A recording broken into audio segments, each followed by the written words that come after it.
Hello everyone, and welcome to the Fictional Vortex. So we are back with an interesting movie on what if Naruto was the vampire god king, the heir to Dracula.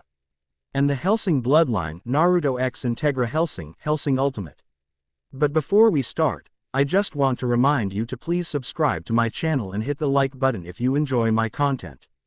Let's start the story. Chapter 1. Crimson Awakening. The forest exhaled mist in the pre-dawn hours, wreathing ancient trees in ghostly white.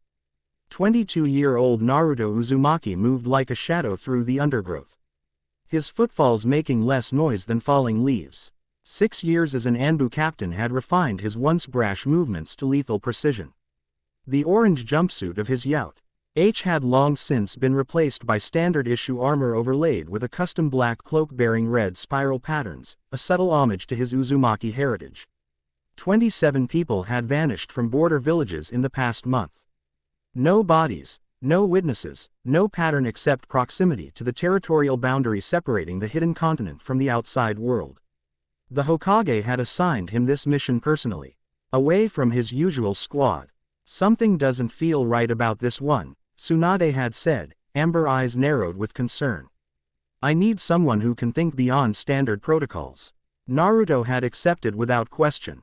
In the years since the Fourth Great Ninja War, peace had settled across the shinobi nations like a comfortable blanket, occasionally disturbed by rogue elements and criminal organizations. But largely intact, these disappearances represented something different. Something wrong. A twig snapped somewhere ahead. Naruto froze, becoming one with the darkness. His senses, already enhanced beyond normal human capability through years of communion with the Nine Tails, strained outward. The forest had gone silent. No birds, no insects, not even the rustling of nocturnal animals. Just the sound of something wet, something feeding. Naruto circled wide, approaching from downwind. The mist parted momentarily, revealing a clearing bathed in moonlight. He bit back a curse. A human body, or what remained of one, lay sprawled on the forest floor. Hunched over it was a figure that resembled a man in tattered clothes, but moved with jerky, unnatural motions. T's face lifted from the corpse's torn abdomen, revealing clouded eyes and blood-smeared teeth. Two more identical creatures crouched nearby, similarly engaged. "What the hell?" Naruto whispered, instinctively forming a hand sign. This wasn't the work of shinobi or any creature native to the hidden continent. The feeding figure's head snapped up, nostrils flaring. It let out a guttural moan that was answered by its companions. All three abandoned their grisly meal and lurched to their feet with surprising speed, advancing toward Naruto's position. No stealth needed now. Naruto stepped into the clearing, kunai in one hand. The other prepared to form jutsu seals. "That's far enough," he commanded. "What are you?" The creatures responded by charging forward with unexpected velocity, mouths open to reveal blood-stained teeth. Naruto's shadow clones materialized in puffs of smoke, intercepting the attackers. The brief engagement revealed disturbing details. The creatures felt no pain, ignored debilitating wounds, and possessed strength beyond their wasted frames. "Not human," Naruto muttered as he drove a Rasengan through one creature's chest. The spiraling chakra sphere obliterated its torso. Yet the separated limbs continued to twitch and grasp. Not reanimation either. The second creature closed the distance while Naruto was occupied, fingers elongated into talon-like appendages. It slashed across his arm, tearing through the Anbu armor with impossible strength. Blood welled from the deep gash as Naruto spun away, finishing the creature with a wind-enhanced kunai that separated its head from its shoulders. The third attacker proved more challenging. It moved differently, with greater purpose, almost as if directed by intelligence rather than instinct. Naruto pursued it deeper into the forest, tracking by sound when the mist thickened around them. The wound on his arm throbbed strangely, the pain spreading up toward his shoulder in hot pulses. "Something's wrong," he gasped, momentarily leaning against a tree trunk. His vision blurred, black spots dancing at the edges. The Nine Tails chakra should have already begun healing the injury, but instead, his body felt increasingly heavy, sluggish. Poison. The crack of a branch above was his only warning. The creature dropped from the canopy, no longer shambling but moving with predatory grace. Moonlight G linted off elongated canines as it attacked. Naruto's reactions, normally lightning fast, came a crucial second too slow. Pain exploded in his neck as fangs pierced flesh. The world tilted sideways, tree trunks becoming horizontal as he crashed to the ground. The creature loomed over him, mouth dripping with his blood, eyes suddenly alight with intelligence and cruel satisfaction. First of the new hunting ground. It hissed in a voice like gravel scraping metal. Master will be pleased. Naruto's hand shot up, chakra gathering in a desperate, instinctive defense. The creature caught his wrist, bending it backward with inhuman strength until bones cracked. Through waves of agony, Naruto observed details his training wouldn't let him ignore. European clothing beneath the filth, a signet ring on one finger. Facial structure not common to the hidden continent. What are you? He managed through clenched teeth. The creature's grin widened. Just a ghoul. But you smell different. It leaned closer, inhaling deeply. Something special in your blood. Perhaps Master will want you turned rather than drained. With his uninjured hand, Naruto reached for a concealed explosive tag. If he was going down, he'd take this monster with him. As his fingers closed around the paper, a strange sensation swept through his body, heat unlike any fever, originating from the bite wound and spreading like wildfire through his veins. The ghoul's expression changed, nostrils flaring. It backed away a step. What is this? Your blood, it's changing. Something ancient stirred in Naruto's consciousness. Deeper and darker than even the Nine Tails' presence. His heartbeat thundered in his ears, then slowed drastically, each pulse feeling like a hammer strike. The pain in his broken wrist and torn neck vanished, replaced by a hunger so profound it eclipsed every other sensation. His vision sharpened impossibly, the night forest suddenly as clear as daylight, but drained of color except for the vivid red of the ghoul's blood-soaked front. Scents overwhelmed him, earth and vegetation, animal musk, the copper salt tang of blood, and beneath it all, the ghoul's distinctive odor of corruption. Naruto rose to his feet in one fluid movement, no longer aware of his injuries. The ghoul backed away, its previous confidence evaporating. You're not human, it growled, confusion evident in its cloudy eyes. A smile spread across Naruto's face, revealing canines that had lengthened into deadly points. Neither are you. His voice sounded different to his own ears, deeper, resonant with power. The ghoul turned to flee. It managed 3 steps before Naruto appeared in its path, moving faster than he ever had before. His hand shot forward, punching through the creature's chest with terrifying ease. Fingers closed around something solid, and with a savage pull, he tore out its heart. The ghoul collapsed, truly dead this time. Naruto stared at the organ pulsing in his hand, overwhelmed by a compulsion he couldn't name. His body moved of its own accord, raising the heart to his lips. Only the Nine Tails' sudden roar in his mind broke the trance. Stop, Kit, something's wrong. Naruto dropped the heart, horrified. Kurama, what's happening to me? The Nine Tails' voice resonated through their mental connection, unusually urgent. Your chakra is transforming. Song. Something dormant has awakened. Something not of our world. Before Naruto could process this, a wave of exhaustion crashed over him. The strange strength fled his limbs, leaving him trembling and disoriented. Darkness encroached on his vision as he stumbled to his knees. His last conscious thought was of the mission report he'd never complete. 3 days later, he awoke. The steady beep of medical equipment greeted Naruto's return to consciousness. He recognized the distinctive ceiling of Konoha Hospital before he even opened his eyes fully. Familiar chakra signatures surrounded him. Tsunade at his bedside, Sakura by the window, Kakashi leaning against the wall, and Shizune monitoring equipment. He's awake, Sakura announced, moving closer. Her professional medical demeanor couldn't quite mask her relief. Naruto, how do you feel? Naruto assessed himself before answering. His body felt strange, lighter yet more solid, like he'd shed unnecessary weight while gaining density. He wound on his neck had completely healed, not even a scar remaining. His previously broken wrist showed no sign of injury. Most peculiarly, his senses seemed overwhelmingly sharp. He could hear conversations 3 rooms away, smell the contents of medicine cabinets through closed doors, and see dust motes dancing in the sunbeams with perfect clarity. Different, he finally answered, voice raspy from disuse. What happened? The medical team exchanged glances. Tsunade stepped forward, her expression grave.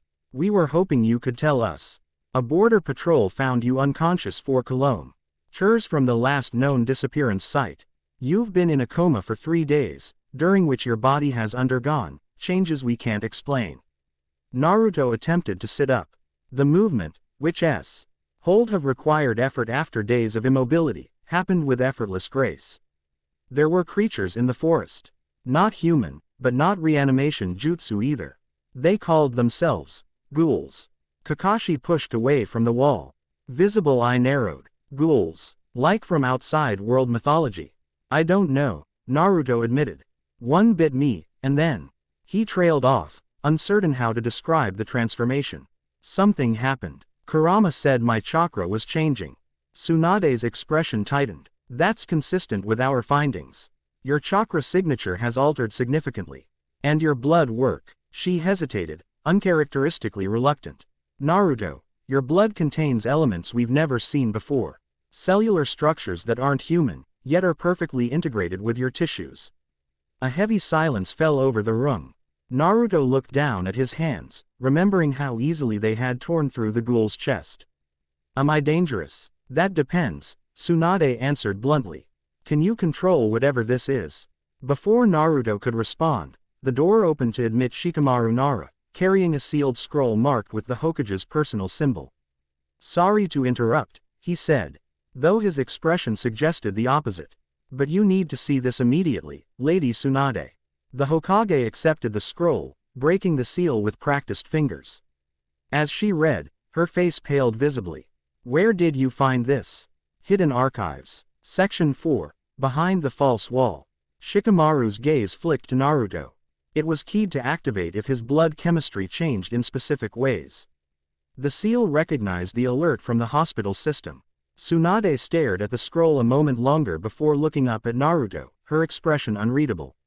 It seems your mother left us a message. One she never expected to be delivered. My mother. Naruto's heart jumped. Information about Kushina Uzumaki had always been precious and rare. Yes. Tsunade handed him the scroll. Apparently, there was more to Kushina Uzumaki than any of us knew. Much more. With hands that suddenly trembled, Naruto unrolled the scroll. His mother's handwriting, flowing and decisive, filled the parchment. The first lines stole his breath. My dearest Naruto, if you're reading this, the blood of my ancestors has awakened within you. I had hoped it never would. The Uzumaki name you bear is only half your heritage. Before I came to the hidden continent, I was Kushina Hellsing, descendant of a bloodline dedicated to hunting the creatures of the night, and, ironically, carriers of the very power that made us effective against them. The Hellsing family has, for generations, maintained a complex relationship with vampire blood. While we hunt those who prey upon humanity, our own strength comes from carefully controlled infusions of the very essence we fight against. It grants us longevity, enhanced abilities, and resistance to vampire control, while stopping short of full transformation. When I sealed the 9-tailed fox within you alongside your father, I feared the interaction between demon chakra and dormant vampire blood might have unpredictable consequences. If this message has been triggered, those consequences have manifested. There is much you need to know about your heritage, about the outside world, and about the organization that bears our family name. Seek out the Hellsing organization in England. My cousin Arthur had a daughter, Integra, who would be the current family head. Tell her the crimson moon still rises over twin spirals. She'll understand. Remember that blood is not destiny, my son. Whatever powers now awaken in you, your heart remains your own. With eternal love, Kushina Uzumaki Hellsing. Naruto lowered the scroll, mind reeling. Vampire blood, he whispered. Is that what's happening to me? It would explain the anomalies, Tsunade said carefully. The enhanced strength and senses, the rapid healing beyond even your usual capacity. The altered cellular structure, and the hunger, Naruto added quietly, remembering the overwhelming compulsion he'd felt looking at the ghoul's heart. Kakashi stepped forward. This changes the nature of the border investigation. If creatures from the outside world have found a way past the barrier jutsu that's kept the hidden continent isolated for centuries, we're dealing with a potential invasion. Quote, "Not just any invasion," Shikamaru added grimly. "If these ghouls are anything like outside world legends, we're talking about creatures that spread through infection. Conventional tactics won't work." Naruto rolled the scroll, decision already forming. "I need to find this Hellsing organization. If they've been fighting these things for generations, they'll have information we need." "Absolutely not," Tsunade countered. "We have no idea what's happening to your body. You could be dangerous, vulnerable, or both." "With all due respect, Granny," Naruto stood. Noted with satisfaction that he felt stronger than ever, "you just said yourself that you don't understand what's happening to me. The people who might are across the ocean, and apparently, they're my family." His expression hardened. "Besides, I'm the only one who's fought these ghouls and survived. That makes me our best weapon." Tsunade opened her mouth to object, then closed it, recognizing the determined set of Naruto's jaw. "You're not going alone," she finally declared. "I'll assemble a team." "No." Naruto's response was immediate. "We don't know what's waiting out there. I won't risk anyone else until I understand what we're facing." His expression softened slightly. "Besides, if I'm turning into something else, I'd rather not have witnesses if I lose control." The room fell silent as his words sank in. Finally, Kakashi sighed. "He's right. Standard protocols don't apply here. And Naruto has more experience operating solo in hostile territory than anyone since the war." Tsunade's shoulders slumped slightly in resignation. "Fine. But you maintain contact through summons, and at the first sign of trouble. I'll call for backup," Naruto finished. "I promise." His gaze shifted to the window, beyond which lay the village he'd sworn to protect. "How soon can I leave?" Kurama's voice echoed through Naruto's mindscape as he packed for the journey. "This explains much about your mother's unique chakra." The mental space they shared had changed since Naruto's transformation. Once resembling a flooded chamber, it now appeared as an elegant hall, with crimson tapestries hanging between marble columns. The Nine-Tails lounged on a dais where his cage had once stood, looking simultaneously irritated and intrigued. "You knew my mother better than anyone," Naruto replied, mentally reviewing his equipment list. "Did you ever suspect something like this?" The fox's tail swished thoughtfully. "Her chakra always felt different from other Uzumaki. I assumed it was because she was my Jinchuriki, but perhaps it was this vampire blood influencing how her energy manifested." Naruto paused in his mental inventory. "Do you know anything about vampires? Are they like the tailed beasts, chakra constructs?" Kurama's ears flattened. "Vampires are not of our world. They exist in the lands beyond the barrier, creatures of blood and darkness rather than chakra. That said, there were always rumors among the tailed beasts." "Rumors about what?" "That the Sage of Six Paths encountered such beings during his travels. That their power to consume life essence inspired some of his theories about chakra manipulation." The fox's crimson eyes narrowed. "If true, it suggests connections between our worlds that predate the isolation of the hidden continent." Naruto absorbed this information silently. The revelation of his mother's hidden heritage had shaken foundations he'd thought solid. If the Uzumaki clan had connections to vampire hunters, if his own blood carried inhuman elements, how much of what he thought he knew about himself was incomplete? A knock at his apartment door interrupted his thoughts. Naruto, too, emerged from his meditative state to find twilight had fallen while he communed with Kurama. Extending his senses, still unnervingly sharp, he recognized the visitor immediately. "Come in, Hinata," he called, continuing to sort equipment on his bed. The door opened to reveal Hinata Hyuga, her lavender eyes widening slightly at being identified before entering. "Your senses have improved," she observed quietly, stepping inside. Among other things, Naruto offered a smile he hoped appeared normal, suddenly conscious of whether his teeth had visibly changed. "I'm guessing Tsunade told you." Hinata nodded, moving to sit at his small kitchen table. Unlike the shy girl of their academy days, she carried herself with quiet confidence, her movements graceful and assured. Years as a Jonin had hardened the softness of youth without diminishing her fundamental gentleness. "She didn't have to," Hinata replied. "I saw you at the hospital this morning." Understanding dawned. "You used your Byakugan." "Yes." She met his gaze directly. "Your chakra network has changed, Naruto. There's something flowing alongside the usual pathways, something that isn't chakra at all. It's darker, heavier, almost like liquid shadow. Naruto abandoned his packing to join her at the table. Does it frighten you? The question hung in the air between them, laden with meaning. Their relationship had evolved over the years into something deeper than friendship but not quite romance, a connection neither had fully defined, both aware of its potential. Hinata's pale eyes remained steady. Nothing about you could frighten me, Naruto. I've watched you control the Nine Tails' power and maintain your humanity through worse than this. Her hand reached across the table, covering his. I'm concerned, not afraid. Relief washed through him. I'm glad. Because I need a favor, and it's a big one. You're going to the outside world, she stated rather than asked.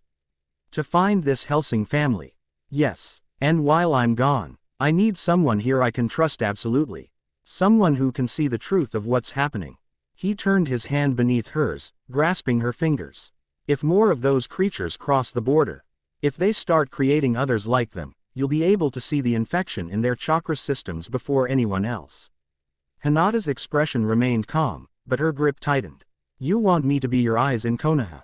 Quote, I want you to be its guardian, he corrected. You're the only one who can identify these things before they strike. Tsunade will give you official authority. But I need to know you accept the responsibility. Of course I do. Her response came without hesitation. But Naruto, there's something else you should know. She paused, choosing her words carefully. I examined your chakra network thoroughly. The changes aren't just additions, they're integrations. Whatever this vampire blood is, it's not fighting against your existing nature. It's merging with it. Naruto absorbed this information, uncertain whether to find it reassuring or terrifying. What about Kurama's chakra? That's the strangest part. The Nine Tails' energy appears to be facilitating the integration, acting as a mediator between your human chakra and this new element. Hinata's gaze intensified. It's as if the three components are forming something entirely new. The implications staggered him. Not just human with vampire elements, or Jinchuriki with vampire traits, but something unprecedented, a true hybrid of three distinct natures. All the more reason to find answers, he finally said. I leave tomorrow at dawn. Hinata nodded, releasing his hand reluctantly. I'll be watching for your return. The double meaning was clear, both anticipating his homecoming and monitoring for changes in his condition. As she rose to leave, Naruto called after her, Hinata. Thank you for seeing me, not what I might become. She paused in the doorway, a soft smile gracing her features. I've always seen you, Naruto. That won't change now. After she departed, Naruto returned to his packing with renewed purpose. Equipment designed for stealth and reconnaissance took priority. He would be entering unknown territory with uncertain allies. Storage scrolls filled with weapons, rations, and medical supplies disappeared into hidden pockets. Finally, he added his mother's scroll and a small photo of his parents, the only connection to the family he'd never known. As night deepened, he found himself drawn to the window, gazing up at the moon. Hunger stirred within him, not the simple need for food, but something more primal, the craving for blood. I can control this, he murmured, focusing on his breathing as Kurama's chakra rose to counterbalance the urge. I am not defined by what flows in my veins. Quote, yet even as the hunger subsided, Naruto couldn't ignore the exhilaration that accompanied it, the sense of power awakening, of potential unfurling. For better or worse, he was transforming into something beyond ordinary human limitations. What remained to be seen was whether he could retain his humanity in the process. Dawn painted the eastern horizon, crimson as Naruto stood at Konoha's main gate. The color seemed more vivid than he remembered, as if his enhanced vision perceived wavelengths previously invisible to him. The air carried scents of early cooking fires, dew-dampened earth, and the distinctive odors of each person gathered to see him off. Tsunade handed him a specially designed communications scroll. This is keyed to respond ONL. Y to your chakra signature, even the altered version. Check in every 3 days without fail. Naruto accepted the scroll with a nod. Any other last-minute instructions, Granny? The Hokage's amber eyes narrowed at the nickname. But concern softened her expression. Yes, remember who you are, regardless of what you might become. Your father and mother believed in your capacity to master any power without being mastered by it. The simple words struck deeper than elaborate speeches could have. Naruto inclined his head, throat suddenly tight. I will. Kakashi stepped forward next, offering a slender volume bound in worn leather. Information on the barrier jutsu that separates our continent from the outside world. The exit points, the maintenance seals, and how to return. Memorize it, then destroy it. Shikamaru approached last, his perpetually bored expression belied by the intensity in his dark eyes. Intelligence reports from our limited outside world contacts. Most is decades old, but it should give you basic context for the society you'll be entering. He hesitated, then added, the Nara clan archives mention vampires in several ancient texts. They're described as predatory, near-immortal beings who feed on human blood and can only be killed by specific means: decapitation, fire, blessed weapons, and sunlight. Sunlight. Naruto glanced at the brightening sky with sudden apprehension. If it was going to be a problem, you'd know by now, Shikamaru pointed out dryly. Besides, your condition appears hybrid rather than full transformation. Normal limitations may not apply. Relief mingled with disappointment. Part of Naruto had been curious whether sunlight would affect him, while another part feared confirmation of how far from human he might be becoming. With final farewells exchanged, he shouldered his pack and turned toward the forest path. The journey to the barrier's nearest exit point would take 2 days at civilian pace, considerably less at shinobi speed. Beyond lay the ocean, and across those waters, answers about his newly discovered heritage. As trees enveloped him, Naruto's senses expanded outward, absorbing information normal humans would miss: the heartbeats of small animals, the subtle vibrations of footsteps miles away, the layered sense of countless plants and creatures. Where such input might have overwhelmed him before, his transformed mind processed it effortlessly, creating a comprehensive awareness of his surroundings. You're adapting quickly, Kurama observed through their mental link. Too quickly for comfort. Is that bad? Naruto leapt from one massive branch to another, his movements fluid and precise. It suggests this transformation was not entirely unexpected by your body. As if you were designed for it. The implication disturbed Naruto. Had his parents known this might happen when they sealed the 9 tails within him? Had his mother's vampire heritage factored into their plans? Others' letter said the vampire blood was dormant, he reasoned aloud. Something must have triggered it, probably the ghoul's bite. Or perhaps you reached the age where such changes naturally manifest, Kurama countered. Many bloodline traits appear during the transition from adolescence to full adulthood. The conversation continued as miles disappeared beneath Naruto's feet. By midday, he had covered distance that would have taken a normal shinobi until evening, his enhanced body showing no signs of fatigue. When he finally paused to rest, it was more from habit than necessity. Finding a small stream, Naruto knelt to refill his water canteen. His reflection in the clear water caught him by surprise. Though still recognizably himself, subtle changes had altered his appearance. His whisker markings had darkened and become more pronounced. His naturally bright hair seemed to hold sunlight within its strands, gleaming with inner luminescence. Most noticeably, his eyes had changed, still blue, but with an unnatural brightness, like sapphires catching fire from within. I look, he began. More predatory, Kurama finished. Yet not monstrous. An interesting balance. Naruto touched his face, confirming the reflection matched reality. Would these changes be obvious to others? Would they mark him immediately as something other than human once he reached the outside world? As if responding to his concerns, Kurama's chakra surged briefly through his system. The subtle alterations receded, leaving him looking exactly as he had before the transformation began. I can mask the physical changes temporarily, the 9 tails explained. It requires constant chakra expenditure, but might prove useful for maintaining appearances.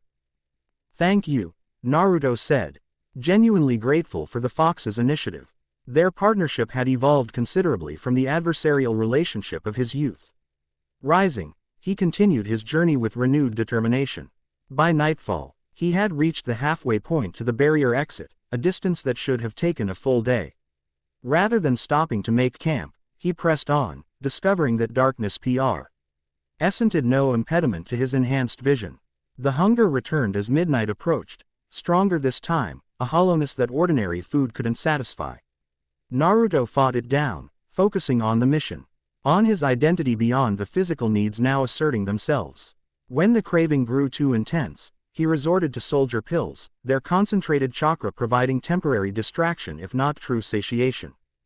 Dawn of the second day found him approaching the barrier's edge.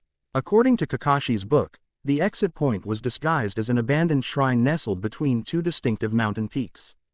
From half a kilometer away, Naruto sensed something unusual, chakra patterns unlike any he'd encountered before, woven into an intricate lattice that shimmered just beyond normal perception.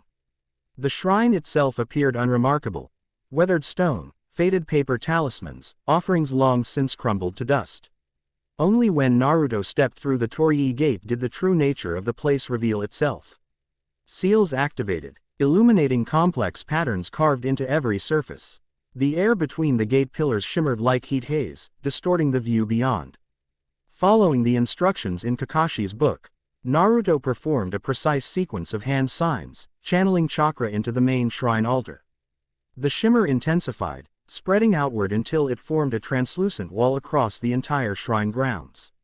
The veil between worlds, Naruto murmured, recognizing the barrier jutsu that had kept the hidden continent isolated for centuries.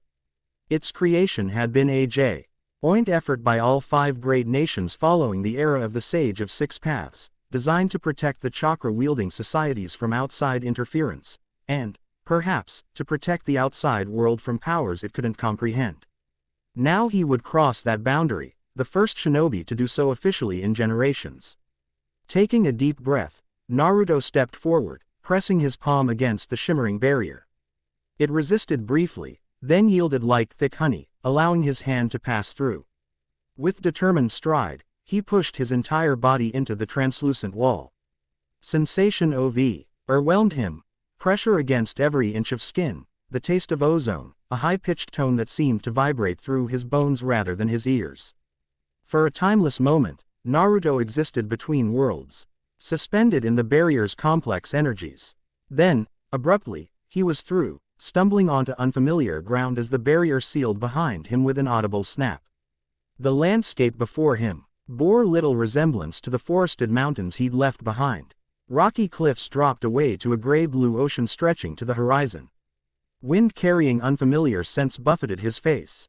Most significantly, the ambient chakra that permeated the hidden continent was absent, leaving a strange emptiness in his supernatural senses. So this is the outside world, Naruto said, taking in the alien vista. According to his intelligence briefing, he had emerged on an isolated section of Japan's coast.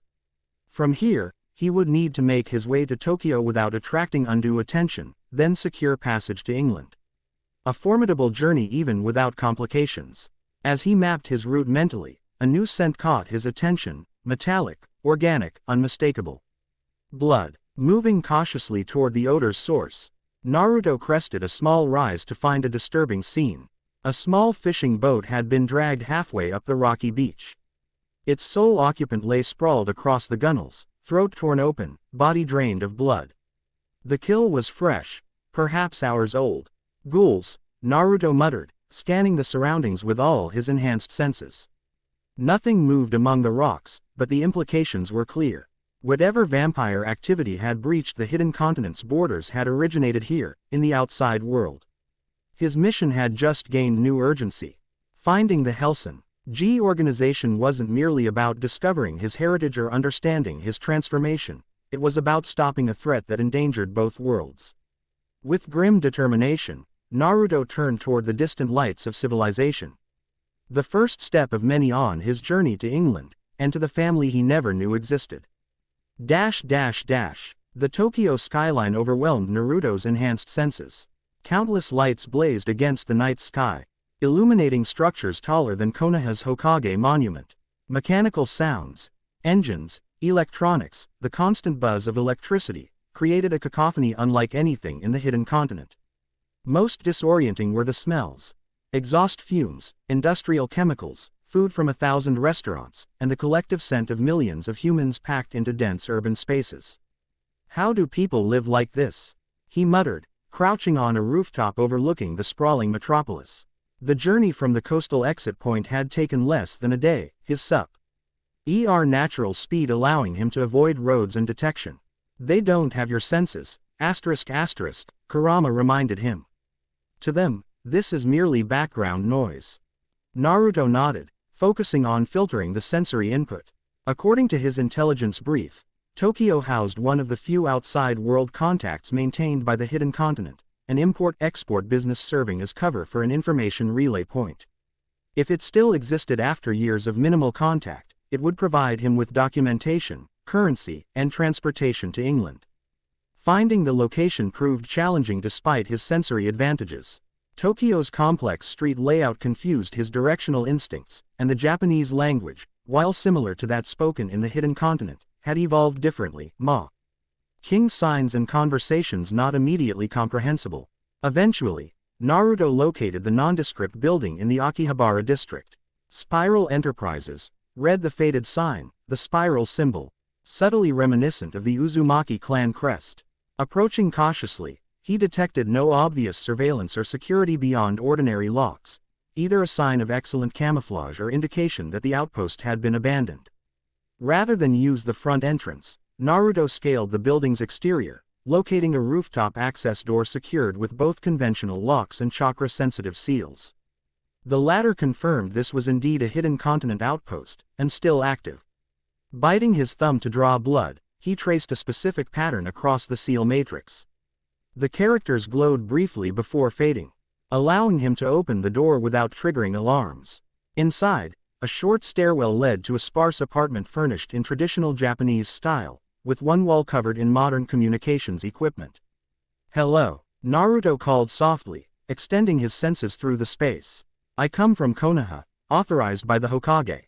Silence answered him for several seconds before a panel in the floor slid aside, revealing a hidden compartment. A middle-aged man emerged, moving with the disciplined economy of a trained shinobi despite civilian clothes and a prosthetic leg.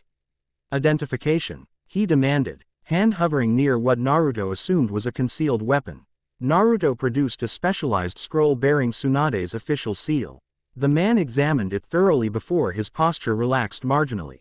"Naruto Uzumaki," he read from the scroll. "Anbu Captain. Priority mission classification." His gaze lifted, shrewd eyes assessing Naruto with professional detachment. "I'm Takashi Kimura, Station Chief. What brings Konoha's Jinchuriki to the outside world after decades of minimal contact?" The question held an edge of suspicion that Naruto couldn't blame the man for. Investigation of supernatural incursions across the barrier. "I need transport to England as quickly and discreetly as possible." Takashi's expression sharpened. "Supernatural, not political or military. Creatures called ghouls, possibly vampires. They've caused multiple disappearances along the northern border." The station chief's face paled visibly. "Damn, the reports were true." "What reports?" Takashi moved to the communications array, activating a secure terminal. "For the past 18 months, we've been monitoring outside world news for unusual patterns. Unexplained disappearances, bodies drained of blood, sightings of people with impossible physical capabilities." He pulled up a digital map marked with red dots clustering across Europe, with smaller groupings in Asia and the Americas. Traditional vampire signatures, but occurring at unprecedented frequency. Naruto examined the map, noting the heaviest concentration centered on London. "Exactly where I need to go." "That's no coincidence." Takashi brought up a news article featuring a grainy photograph of a destroyed urban block. "London has experienced multiple terrorist incidents that don't match known terrorist methods. Unofficial sources mention an organization dealing specifically with supernatural threats, the Hellsing organization." The name sent a jolt through Naruto.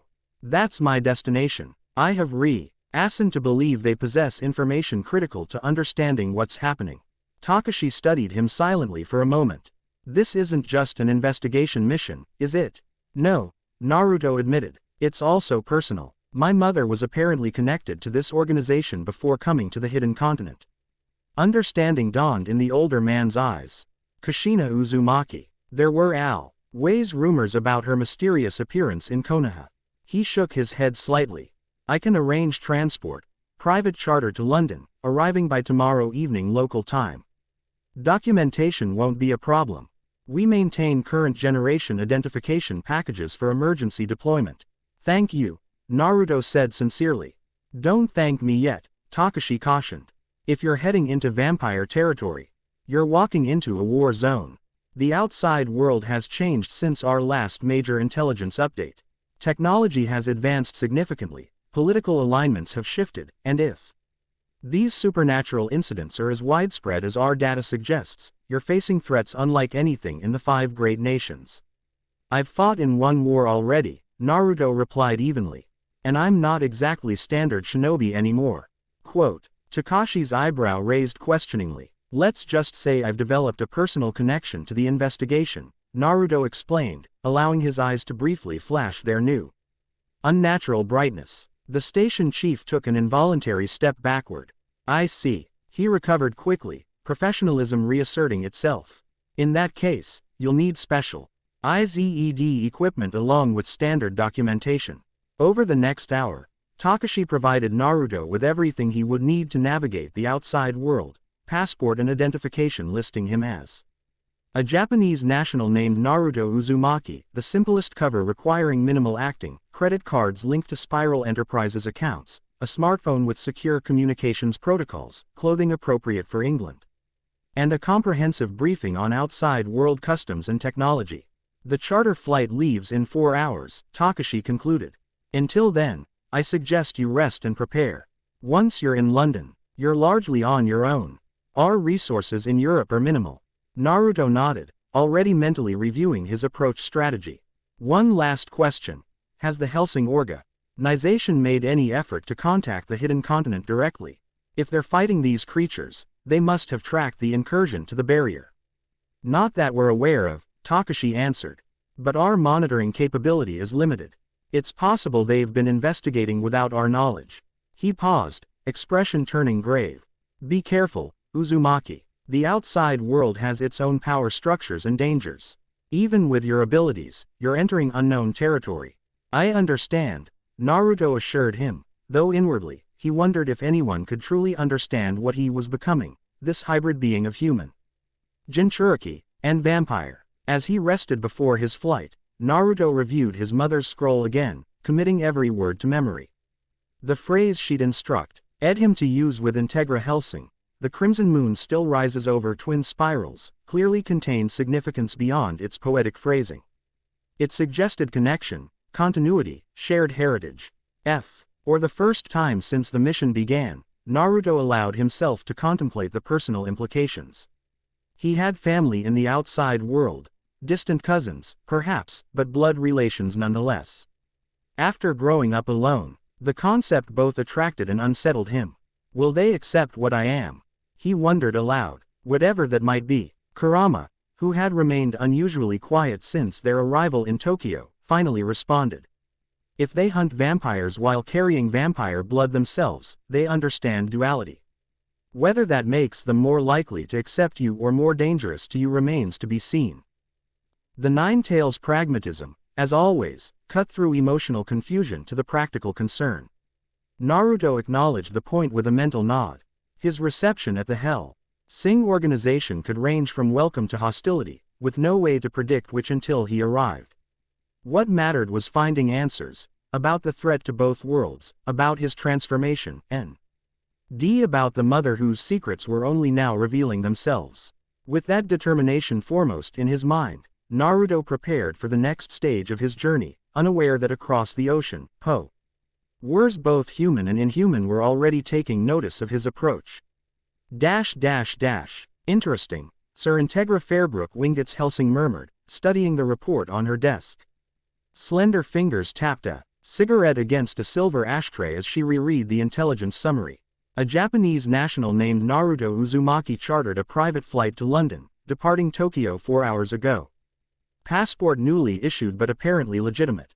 No previous travel records. Walter C. Dornez, the Hellsing family's aging but formidable butler, placed a fresh cup of tea beside her. What makes this individual worthy of our attention, Sir Integra? Quote, 2 things. She lit the cigarette, inhaling deeply before continuing.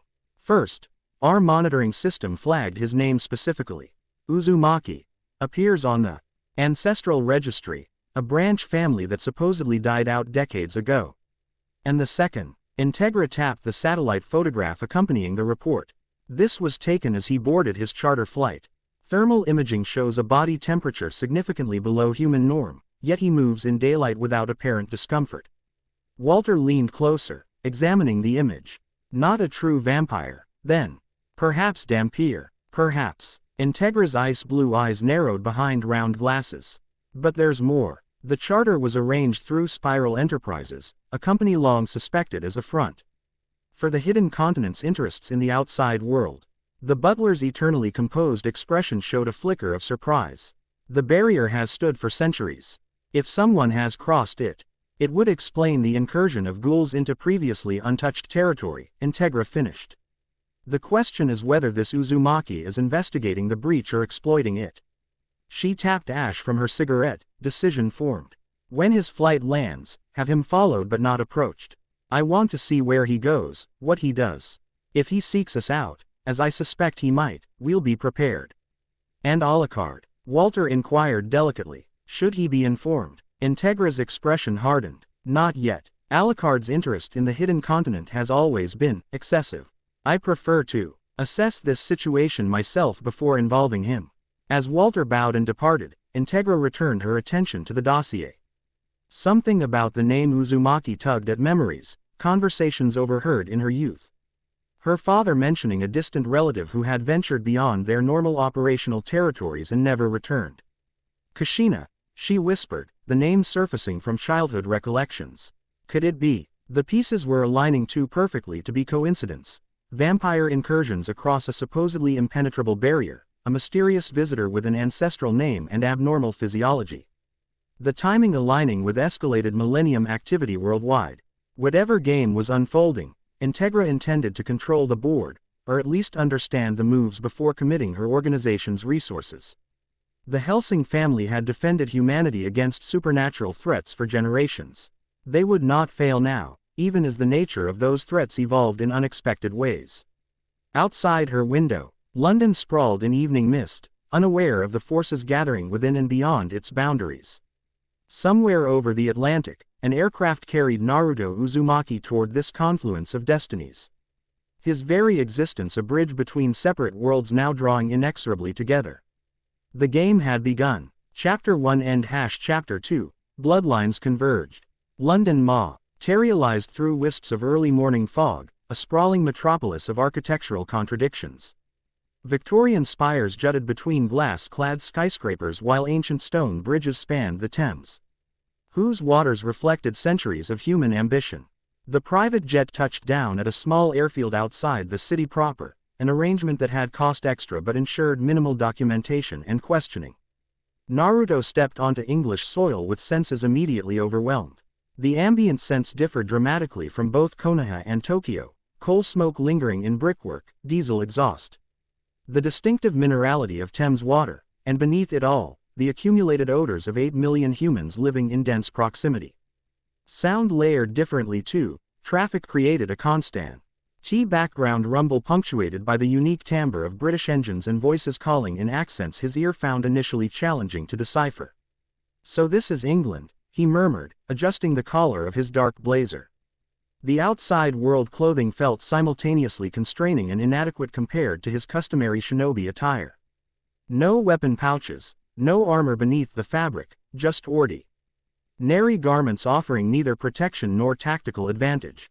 His phone vibrated with a message from Takashi Kimura, transport waiting at north entrance. Driver instructed for central London only.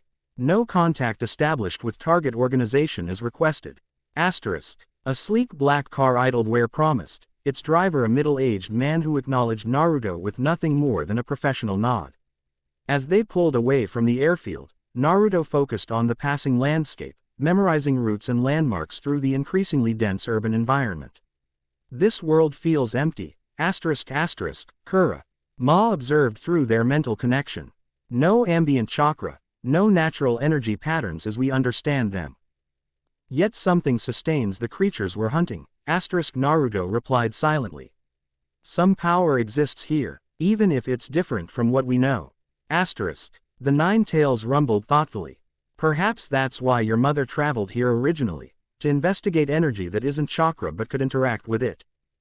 The theory made sense. Kushina's scroll had mentioned hunting vampires, creatures that apparently drew power from blood rather than natural energy.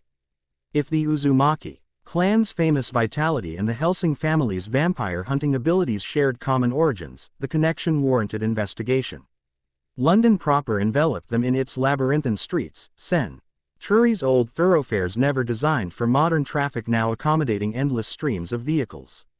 Historical buildings stood shoulder to shoulder with modern constructions, creating a visual timeline of architectural evolution. Despite his preoccupation with the mission, Naruto couldn't help but marvel at a civilization so different from the hidden continent's shinobi villages.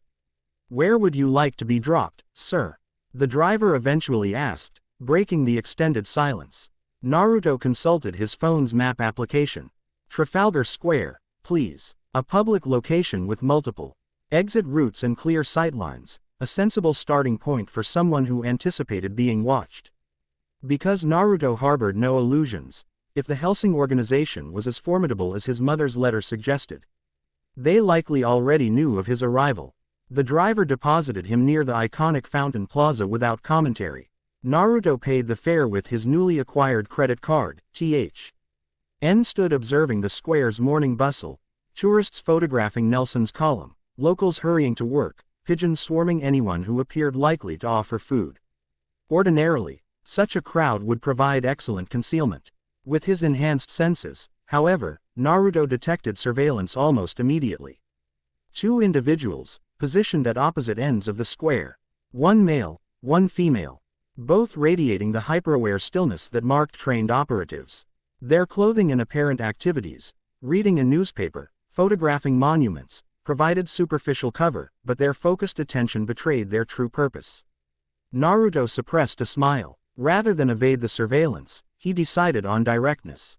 Finding a bench with good visibility, he sat casually, withdrew his phone, and composed a message to the number Takashi had provided for emergencies. Seeking audience with the head of the Hellsing organization regarding matters of mutual security. Bearer of a message. The crimson moon still rises over twin spirals. Asterisk. He added his current location, then sent the text to the number most likely to reach Hellsing's intelligence network. Message delivered, he settled back, affecting the appearance of a tourist consulting guidebook applications while actually maintaining precise awareness of his watchers. 30 minutes passed before the female operative touched her earpiece, received new instructions, then began moving toward him.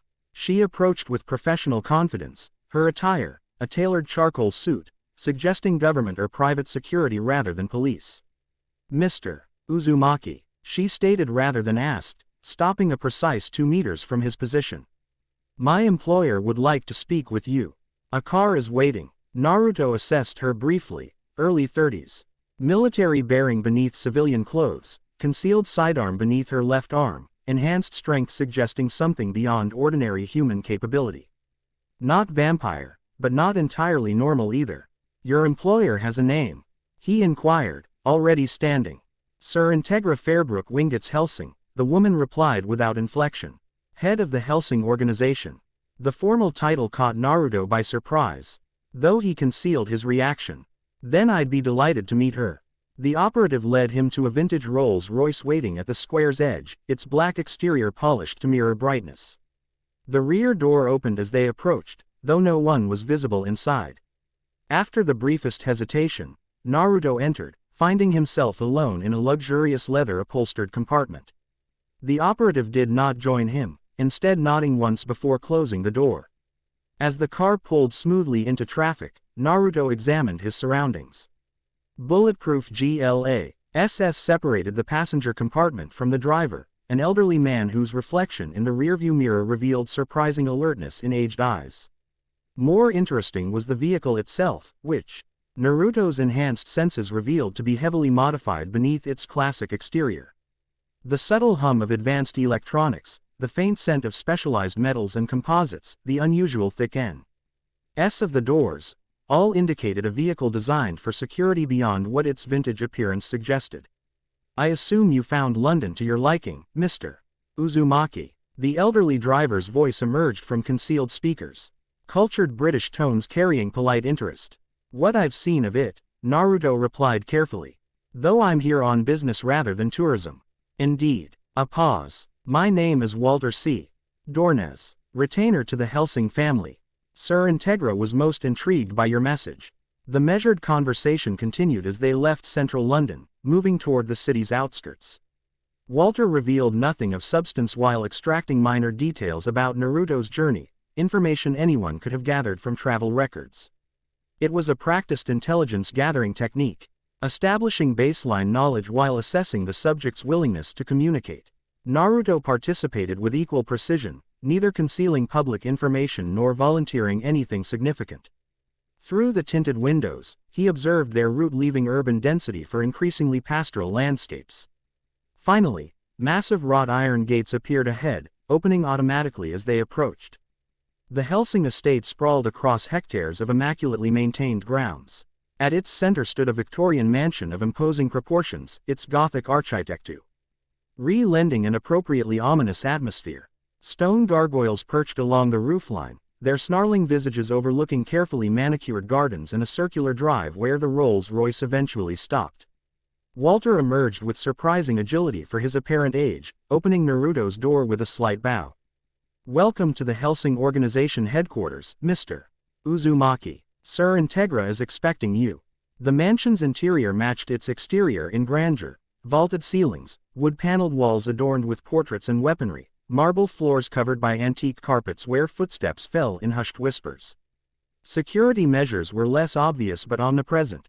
Cameras disguised within architectural elements, pressure sensors beneath carpets, armed personnel stationed at key junctions attempting to appear decorative rather than functional. Walter led him through a labyrinth of corridors before stopping at an imposing oak door. Sir Integra prefers directness, he advised quietly. I suggest you adopt the same approach. With that cryptic recommendation, he knocked once, then opened the door to announce, Mr. Naruto Uzumaki, Sir Integra. The office beyond was unexpected. Spartan compared to the mansion's overall opulence. Functional furniture, walls lined with bookshelves and maps, a massive desk positioned to catch natural light from tall windows overlooking the estate grounds. Behind this desk sat a woman whose presence commanded the space more effectively than any architectural feature could have. Sir Integra Hellsing defied Naruto's expectations. He had anticipated someone older, perhaps reminiscent of the Konoha Council elders. Instead, he faced a woman perhaps in her early 30s, striking rather than conventionally beautiful, with platinum blonde hair falling straight to her shoulders and piercing blue eyes behind round spectacles. Her attire, a tailored charcoal suit similar to her operative's but of visibly finer quality, complete with cravat, projected authority without sacrificing feminine elements. A thin cigar smoldered in an ashtray beside a stack of reports. So, she began without preamble, her voice cultured but edged with steel. You claim connection to the Hellsing family through Kushina Uzumaki. No greeting, no pleasantries, direct confrontation of the central issue. Naruto recognized the approach. Tsunade employed similar tactics when assessing potentially problematic situations. I don't claim anything, he replied evenly, matching her directness. I only recently discovered my mother's maiden name was Hellsing. Her sealed message directed me to your organization with the phrase, the crimson moon still rises over twin spirals. Integra's expression remained impassive, though something flickered briefly in her eyes. That phrase has significance within certain family records, she acknowledged. Records that haven't been accessed in decades. She rose from her desk with fluid grace, moving to a bookshelf where her fingers traced along leather-bound volumes before selecting one with apparent precision. Kushina Hellsing, she continued, opening the book on her desk, daughter to my father's cousin Edward. Disappeared 28 years ago while investigating anomalous energy readings near Japan. Presumed dead after all standard recovery protocols failed. Her gaze lifted to assess Naruto with clinical detachment. Yet here stands her son, carrying not only her blood but something else entirely. The observation confirmed Naruto's suspicion that the Hellsing organization possessed means to detect his unusual nature. You can sense what I've become. Our security systems registered multiple anomalies the moment you entered the grounds, Integra replied. Human biological patterns overlaid with energy signatures resembling vampiric characteristics, yet fundamentally different from any vampire we've encountered. Her head tilted slightly. Most curious is that you stand in direct sunlight without discomfort. Naruto glanced at the sunbeams slanting through the office windows, realizing they indeed fell across his position. My condition is recent and complex. Explain. The command held no room for evasion. For the next several minutes, Naruto detailed his encounter with the ghouls, his transformation, and the discovery of his mother's message.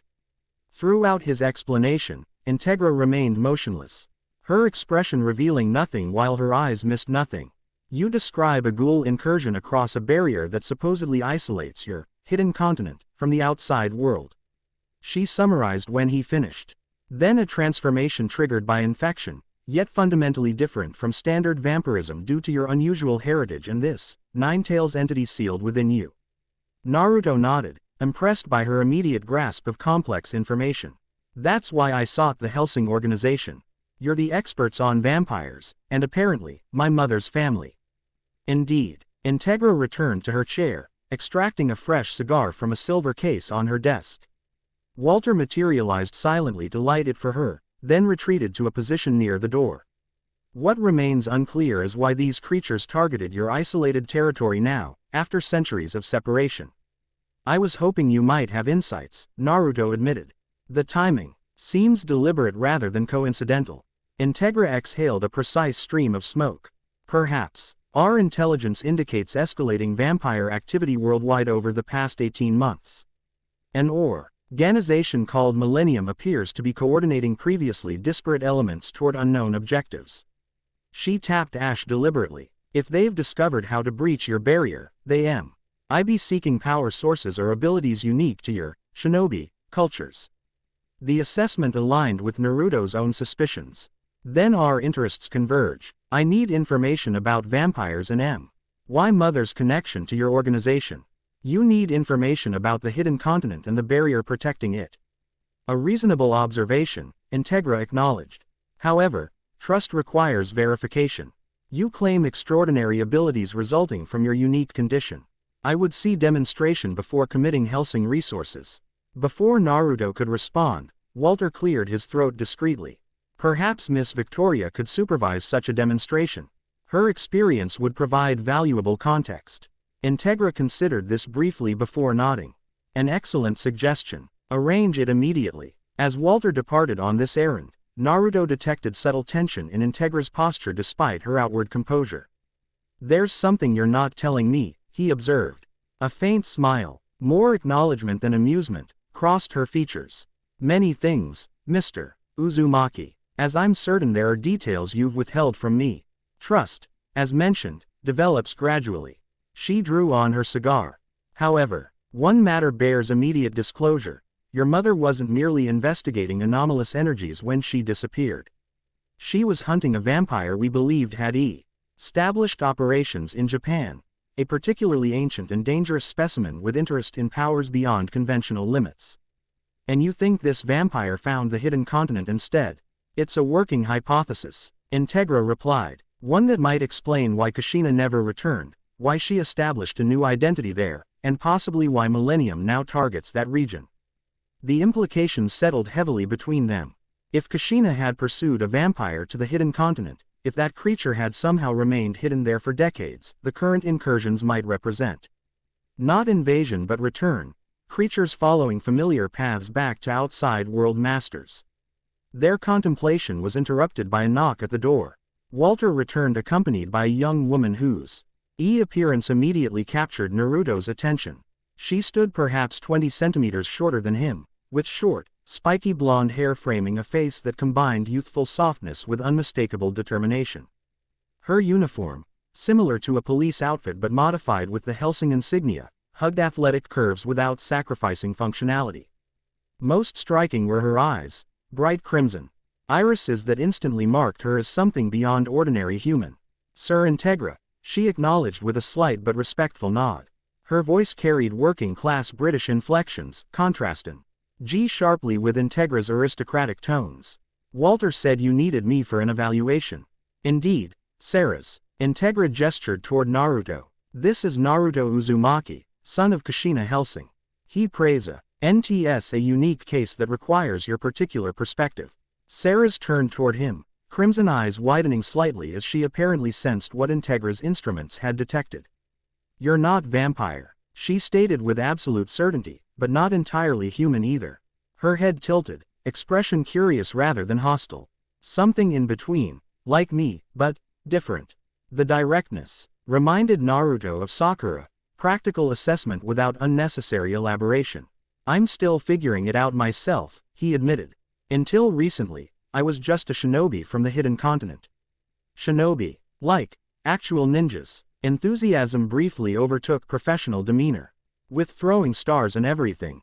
Despite the seriousness of the situation, Naruto found himself smiling at her unexpected reaction.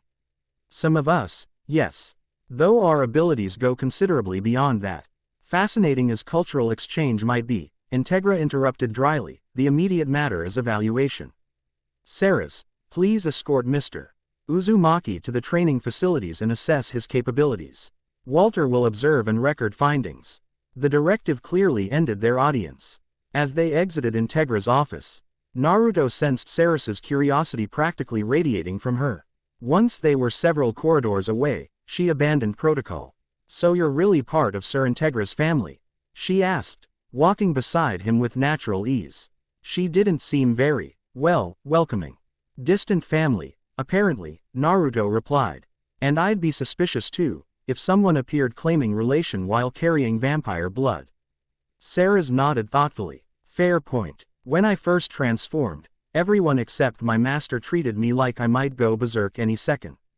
She glanced sideways at him. How are you handling it? The hunger, I mean. The question carried genuine concern rather than accusation. Naruto appreciated her directness. It comes and goes. The nine tails, the entity sealed inside me, helps suppress it when necessary. Nine tails. Curiosity brightened her expression further. A powerful chakra being, Naruto explained, simplifying vastly. We have a complicated history, but we've reached an understanding. Sounds a bit like me and my master, though I wouldn't call our relationship understanding, exactly. She led him down a staircase that descended deeper than the architecture above would suggest. More like he enjoys confusing me while occasionally providing cryptic guidance. Your master being, Sarah's hesitated briefly, Alucard, Sir Integra's, well, he's technically the Hellsing family vampire. Been bound to them for generations. Her expression suggested complicated feelings about this arrangement. You'll probably meet him eventually. He has a way of appearing when things get interesting. The staircase terminated in a vast underground complex that instantly reminded Naruto of Anbu training facilities. Reinforced walls, specialized training equipment, and what appeared to be both shooting ranges and close combat areas occupied different sections. Most impressive was a central arena designed for larger-scale engagements, complete with variable terrain features and observation galleries. Walter awaited them, having somehow arrived ahead of their pace. Miss Victoria, I suggest the comprehensive assessment protocol. Begin with baseline physical capabilities. Then progress to specialized abilities. Right. Sarah's turned to Naruto with a suddenly professional demeanor. We'll start with strength testing, then speed, reflexes, and finally any unique skills you'd like to demonstrate. She gestured toward a changing area. There's training attire available if your current clothes are too restrictive. Naruto accepted the suggestion, changing quickly into provided garments resembling simplified martial arts gi. The material felt surprisingly resilient despite its lightweight appearance. When he emerged, Sarah's had similarly changed into a Hellsing training uniform that allowed greater freedom of movement. Ready? She asked, leading him toward equipment designed to measure physical strength. Actually, Naruto replied, I'd prefer something more practical than isolated tests. Combat assessment would provide better understanding of my capabilities. Sarah's blinked in surprise, then grinned. I was hoping you'd say that. Sir Integra usually insists on methodical evaluation, but I learn more from actual fighting too. She glanced toward Walter. Would that be acceptable? The elderly retainer considered briefly before nodding. As long as safety protocols are observed. The arena has recently been upgraded to contain even Alucard's more enthusiastic demonstrations. They moved to the central arena, where Ceres took position opposite Naruto. We'll start light, she suggested. Just movement and basic engagement. No need for either of us to access our more unusual abilities yet. Naruto nodded agreement, settling into a ready stance that balanced his shinobi training with awareness of his transformed physiology. The hybrid nature of his condition remained unexplored territory, how vampire attributes might enhance or interfere with chakra-based techniques. Without warning, Ceres launched forward with startling speed, far faster than ordinary human movement. Naruto sidestepped with equal velocity, testing his reflexes against her attack. They exchanged a series of probing strikes, each assessing the other's baseline capabilities. You're quick, Ceres observed, narrowly avoiding a sweep kick. Trained fighter before your transformation. Anbu captain, Naruto confirmed, blocking a punch that would have shattered ordinary bones. Elite Special Forces. Their engagement escalated gradually, movement speed increasing beyond human perception as both grew more comfortable with the assessment.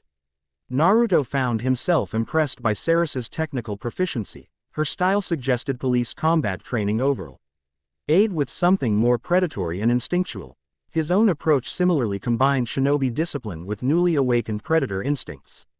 I think we can agree on comparable physical baselines.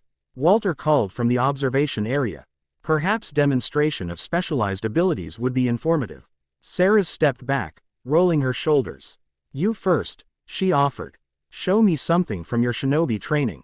Naruto considered which techniques would best illustrate his capabilities without revealing strategic advantages. After brief deliberation, he formed a familiar hand sign.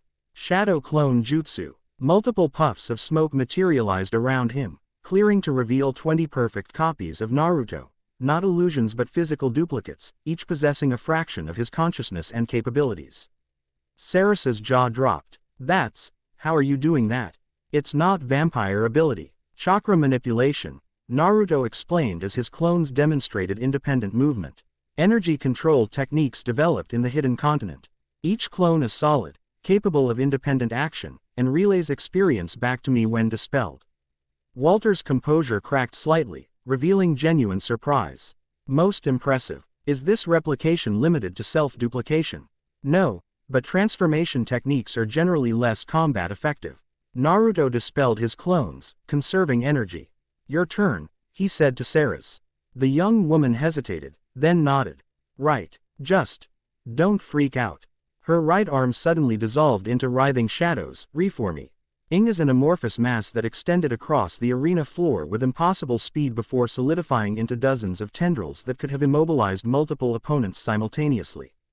The demonst ration lasted only seconds before she recalled the shadows, her arm reforming to normal appearance. Vampiric shapeshifting, she explained, looking slightly embarrassed.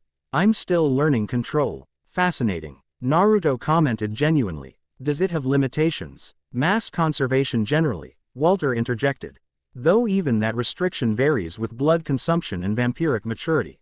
Their evaluation continued for nearly an hour, each demonstrating progressively more advanced abilities.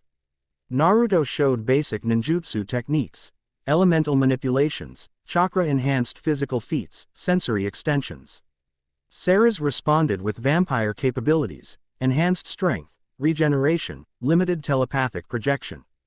Throughout the exchange, Naruto noted two significant observations. First, his chakra control remained uncompromised despite his transformation, and second, his vampire attributes actually enhanced rather than interfered with his shinobi abilities, providing additional power sources and sensory advantages. As they concluded the session, Walter approached with a tablet displaying recorded metrics. Most illuminating. Your hybrid condition appears remarkably stable, Mr. Uzumaki. Unusual for creatures of mixed nature. The Nine Tails helps balance the vampire elements, Naruto explained. It serves as a mediator between my human chakra and the new attributes. Fascinating, Walter murmured. Sir Integra will find this data most. A shrill alarm suddenly blared throughout the facility, cutting him off. Red emergency lights activated along the core. Eider's as a computerized voice announced. Security breach in Sectors 7 and 12. All personnel to defensive positions. Hostile entities detected. Walter's demeanor shifted instantly from scholarly to lethal. The northern perimeter, he stated, already moving toward an equipment locker. From this he withdrew what appeared to be ordinary white gloves, yet Naruto's enhanced senses detected metal filaments woven through the fabric. Miss Victoria, escort Mr. Uzumaki to the secure level. No, Naruto countered firmly. If you're under attack, I can help. This facility has specialized defenses, Walter began. Which may not be effective against whatever's attacking, Naruto interrupted. Especially if they're related to the creatures I encountered in the hidden continent. Sarah's glanced between them, then made a decision. He's right, Walter. If these are connected to the barrier breaches, his experience could be crucial. She turned to Naruto. Can you fight at full capacity? Yes. His response allowed no argument. Walter assessed him briefly before nodding. Very well. Miss Victoria, standard equipment. Mr. Uzumaki, follow our tactical protocols until proven otherwise. Sarah's retrieved what Naruto recognized as a massive anti-materiel rifle nearly as tall as she was, handling its considerable weight with ease. Walter activated a communication device in his ear, while leading them toward service elevators that would provide fastest access to the compromised sectors. Report, he commanded into the device as they ascended. Numbers and composition. His expression darkened at the response. Multiple hostiles penetrated outer defenses simultaneously. Security teams engaging but reporting unusual resistance to standard measures. Targets demonstrate enhanced speed and unknown energy projections. Quote, the elevator deposited them in a corridor already showing signs of combat. Bullet holes marking walls, spent shell casings littering the floor, the distinctive copper scent of blood permeating the air. From somewhere ahead came sounds of ongoing conflict, gunfire, inhuman shrieks, orders shouted with increasing urgency. Stay behind me, Sarah's instructed, moving forward with her massive rifle braced against her shoulder. Our security teams use blessed silver ammunition effective against most supernatural entities, but if these aren't standard vampires. She never finished the sentence. The corridor wall ahead exploded inward in a shower of plaster and wood. Through the newly created aperture poured creatures whose appearance froze Naruto's blood. They resembled the ghouls he'd encountered in the forest, but with critical differences. These moved with coordinated precision rather than shambling gait. Their hands formed recognizable jutsu signs, generating chakra manifestations that shouldn't have been possible for undead entities. Most disturbing were their eyes, neither the clouded orbs of standard ghouls nor the living eyes of humans, but glowing red irises surrounding slitted pupils. Vampire shinobi hybrids, Naruto breathed, instantly recognizing the implications. Someone's combining technologies. The creatures registered their presence, abandoned their previous trajectory, and charged. Sarah's fired her cannon-like rifle, the report deafening in the confined space. The round struck the lead attacker center mass, tearing through its chest in a spray of blackened tissue and bone. Instead of falling, the creature continued forward, regenerating the massive wound with unnatural speed. What the hell? Sarah's exclaimed, chambering another round. Silver should work. Not against chakra reinforcement, Naruto explained, already moving past her. His hands formed seals with practiced precision. Wind style. Vacuum blade. Compressed air, honed to razor sharpness, sliced horizontally across the corridor. The leading creatures couldn't evade in the confined space. The invisible blade separated upper and lower bodies with surgical precision. Unlike Saras's rifle shot, this damage produced immediate results. The bisected creatures collapsed, their regeneration overwhelmed by the chakra-infused attack. They're vulnerable to chakra techniques. Naruto called back. Physical damage alone won't stop them. Walter stepped forward, fingers splayed in an intricate pattern. Metallic glints appeared in the air, nearly iceable wires extending from his gloved fingertips. With a precise gesture, these wires lashed forward, wrapping around 3 attackers simultaneously before tightening with impossible force. The creatures were sliced into neat segments, the wires apparently sharp enough to cut through bone and tissue with minimal resistance. Microfine filaments, Walter explained calmly, adjusting his monocle with his free hand. Capable of cutting almost any material when properly applied. More creatures poured through the breach, these wearing tattered remnants of what appeared to be shinobi tactical gear. Their movements incorporated recognizable taijutsu forms interspersed with the unnatural speed and strength of vampiric enhancement. Naruto's combat instincts took command. These weren't mere go-ls but weaponized hybrids, and their presence in England, attacking the Hellsing mansion specifically, confirmed coordination between vampire forces and someone with access to shinobi knowledge. "Ceres, can you create a bottleneck at that breach?" he called, forming new hand seals. On it, she abandoned her rifle for close-quarters combat, charging forward with inhuman speed. Her arms transformed into shadowy appendages that expanded to partially block the opening while simultaneously impaling creatures attempting to enter. With the influx temporarily controlled, Naruto completed his technique. Sage Art. Lava Release Recentrican. The spiraling chakra sphere formed in his palm, combining wind and fire natures with natural energy to create molten properties. Unlike his standard Rasengan, this variant could be thrown, which he did with precise aim through the gap Ceres maintained in her shadowy barrier. The technique detonated inside whatever space lay beyond the breached wall. SC. Ream's cut short accompanied a wave of intense heat that momentarily drove even Ceres back from her position. When she cautiously retracted her shadow appendages to permit visibility, the scene beyond revealed only charred remains and structural damage, no surviving attackers. "Bloody hell," she whispered, arm returning to normal form.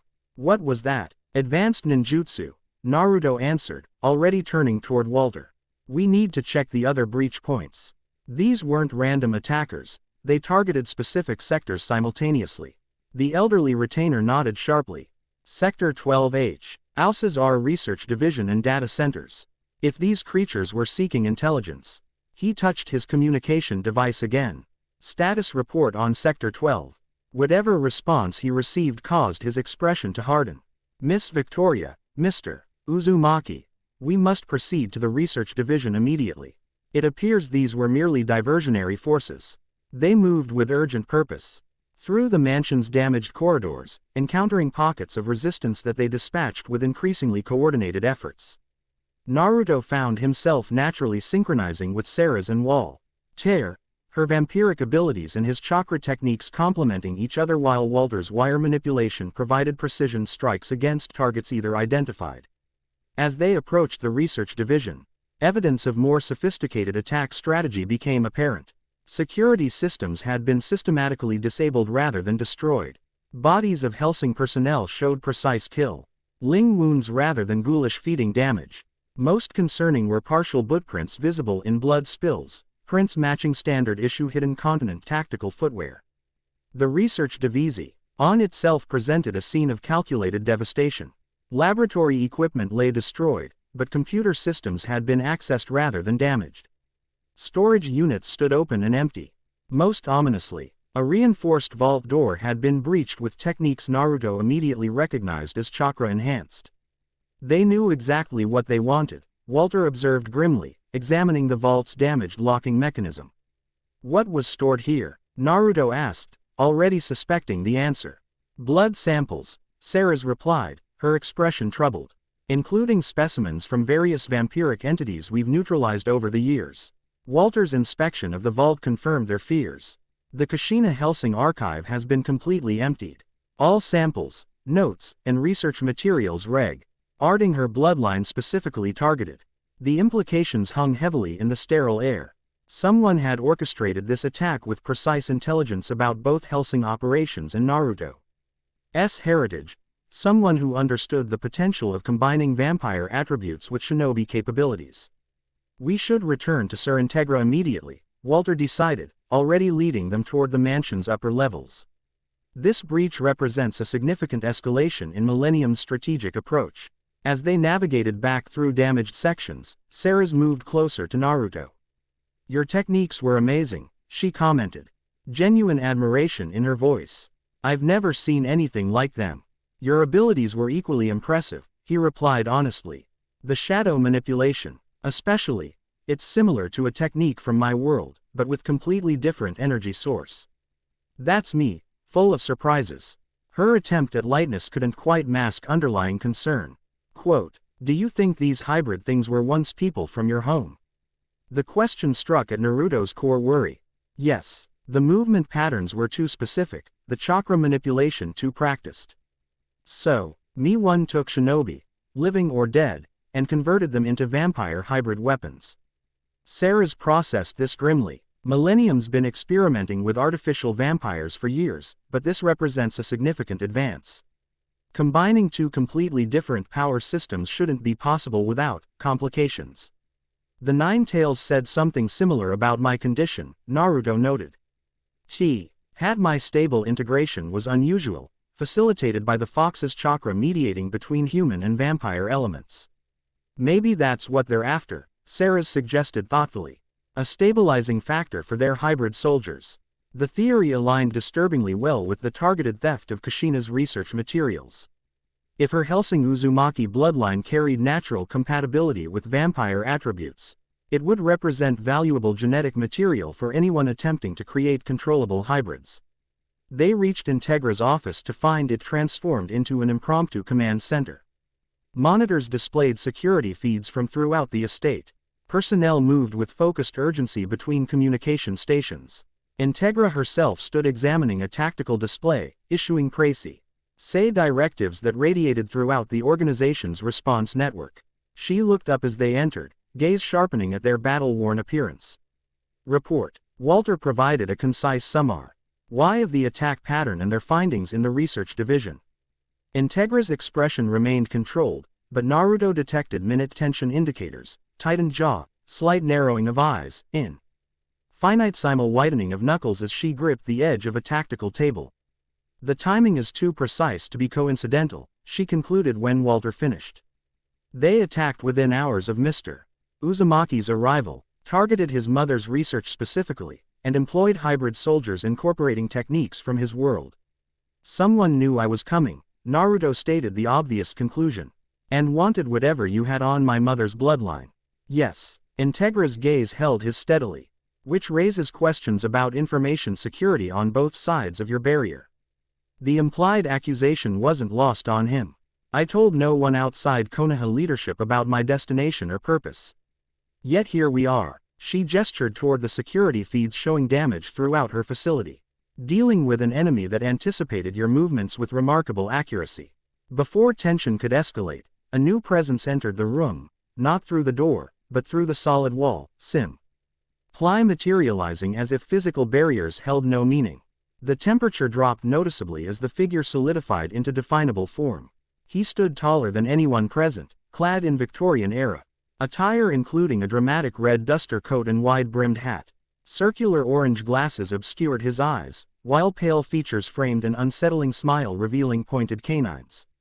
Everything about him radiated predatory power barely contained within his humanoid form. How disappointing to miss all the excitement, he commented, voice resonant with dark amusement. Though I detect the aftermath was most illuminating. Alucard. Integra's tone held warning and authority in equal measure. Your presence was not requested, yet clearly needed. The vampire's attention shifted to Naruto, his smile widening fractionally. How fascinating. Kushina Hellsing's boy, carrying three distinct natures in one vessel. The blood of hunters, the power of demons, and something entirely human persisting through it all. Naruto met the creature's gaze without flinching, instinctively aware he faced a being of immense age and power. You knew my mother. I knew all the Hellsings, Alucard rep. Lied with casual dismissiveness before his tone shifted to something almost respectful. But Kushina was unique. Her disappearance was most inconvenient to my long-term observations. Observations of what? Naruto pressed, sensing important information beneath the vampire's theatrical manner. Alucard merely chuckled, turning instead to Integra. The attack pattern suggests Millennium has ACQ. You hired a new strategist. Someone familiar with both our defensive protocols and this young man's capabilities. Someone who anticipated his arrival specifically. Integra nodded sharply. Analysis STS coordinated surveillance beyond our detection parameters. I've ordered complete security overhaul effective immediately. Wise, but insufficient, Alucard countered. Our enemies now possess Hellsing Uzumaki blood samples, a lineage with unique compatibility factors. His unsettling gaze returned to Naruto. The hybrid soldiers you encountered were crude prototypes. With proper genetic material, they'll create far more effective weapons. The casual assessment chilled Naruto more effectively than the vampire's supernatural aura. These weren't just weapons, they were people once. From my world, a distinction that concerns you but not our enemies, Alucard replied with brutal honesty. Millennium views humans as raw material for their war machine. Your shinobi represent simply a new, more promising resource pool. Ceres, who had remained uncharacteristically silent since Alucard's arrival, finally spoke. Could they use these samples to track Naruto specifically? Target him because of his stable hybrid nature? The question sparked visible interest in Alucard's expression. Perceptive, police girl. The Uzumaki Hellsing bloodline carries certain, resonance properties. In capable hands, such samples could indeed create tracking capabilities. Then Mr. Uzumaki requires Hellsing protection until we understand the full scope of this threat, Integra decided, her tone indicating finality. Walter, arrange appropriate accommodations and security protocols. Is that really necessary? Naruto questioned. I'm perfectly capable of. It's not about your capabilities, Integra interrupted. It's about strategic concentration of resources. If you represent both target and potential key to understanding these hybrid incursions, keeping you within Hellsing operational parameters is simply efficient. The logic was impeccable, even if Naruto suspected additional motivations behind her decision. With both his heritage and transformed condition connecting directly to Hellsing interests, Integra clearly preferred keeping him under observation. Very well, he conceded. But this arrangement goes both ways. I need complete access to whatever information you have on my mother's research and these Millennium operations. Integra considered this briefly before nodding. Acceptable, with appropriate security clearance restrictions. Walter will arrange necessary access protocols. How delightfully cooperative, Alucard commented with patent insincerity. Though I wonder what our young hybrid would offer for information not contained in official records. Alucard, Integra's tone carried clear warning. You will share any relevant information regarding Kushina Hellsing's research immediately. The ancient vampire's smile never wavered. Of course, my master. But relevance is such a subjective standard. His attention remained fixed on Naruto. Perhaps a private conversation would prove more comprehensive. Before Naruto could respond, the Mons. Ion's alert system activated again. Different tone, less urgent but equally official. Walter checked a communication panel. Sir Integra, we've received priority transmission from our Vatican observation post. Section 13 has mobilized their Special Operations Division. Iscariot, Integra muttered, clearly displeased. Timing suggests they're aware of our security breach. Or helped orchestrate it, Alucard suggested with disturbing enthusiasm. Alexander Anderson would so enjoy new playthings combining vampire and Eastern mysticism. The name meant nothing to Naruto, but Ceres's sudden tension indicated significance. Should I prepare for potential Iscariot engagement? She asked Integra. Not yet. Maintain defensive posture only. Integra turned to Walter. Increase surveillance on all known Section 13 operatives in British territory. If Anderson crosses the channel, I want immediate notification. As the command center reorganized to address this new development, Ceres moved closer to Naruto.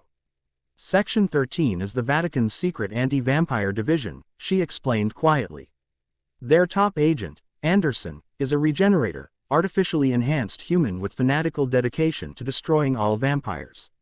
Regardless of alignment, and he'd consider me a target. Naruto surmised. You, me, everyone here except possibly Sir Integra, Ceres confirmed. He doesn't distinguish between hostile vampires and those fighting against them. In his worldview, all supernatural entities are abominations. The information added another layer of complexity to an already complicated situation. Naruto now faced potential threats from multiple directions, Millennium seeking his genetic material, Vatican agents viewing his very existence as offensive, and unknown forces capable of creating hybrid soldiers combining vampire attributes with shinobi techniques. Perhaps I should contact Konoha, he mused aloud. If someone's abducting or experimenting on shinobi, the Hokage needs to know. A sensible precaution, Walter agreed, rejoining their conversation. Our secure communications can be adapted to whatever method you typically employ. Naruto thought of the specialized scroll Tsunade had provided. I have means to contact them, but it requires privacy and specific chakra application. Of course, we've prepared quarters for you in the East Wing, reinforced construction, minimal surveillance. Proximity to both Miss Victoria's chambers and primary defensive positions.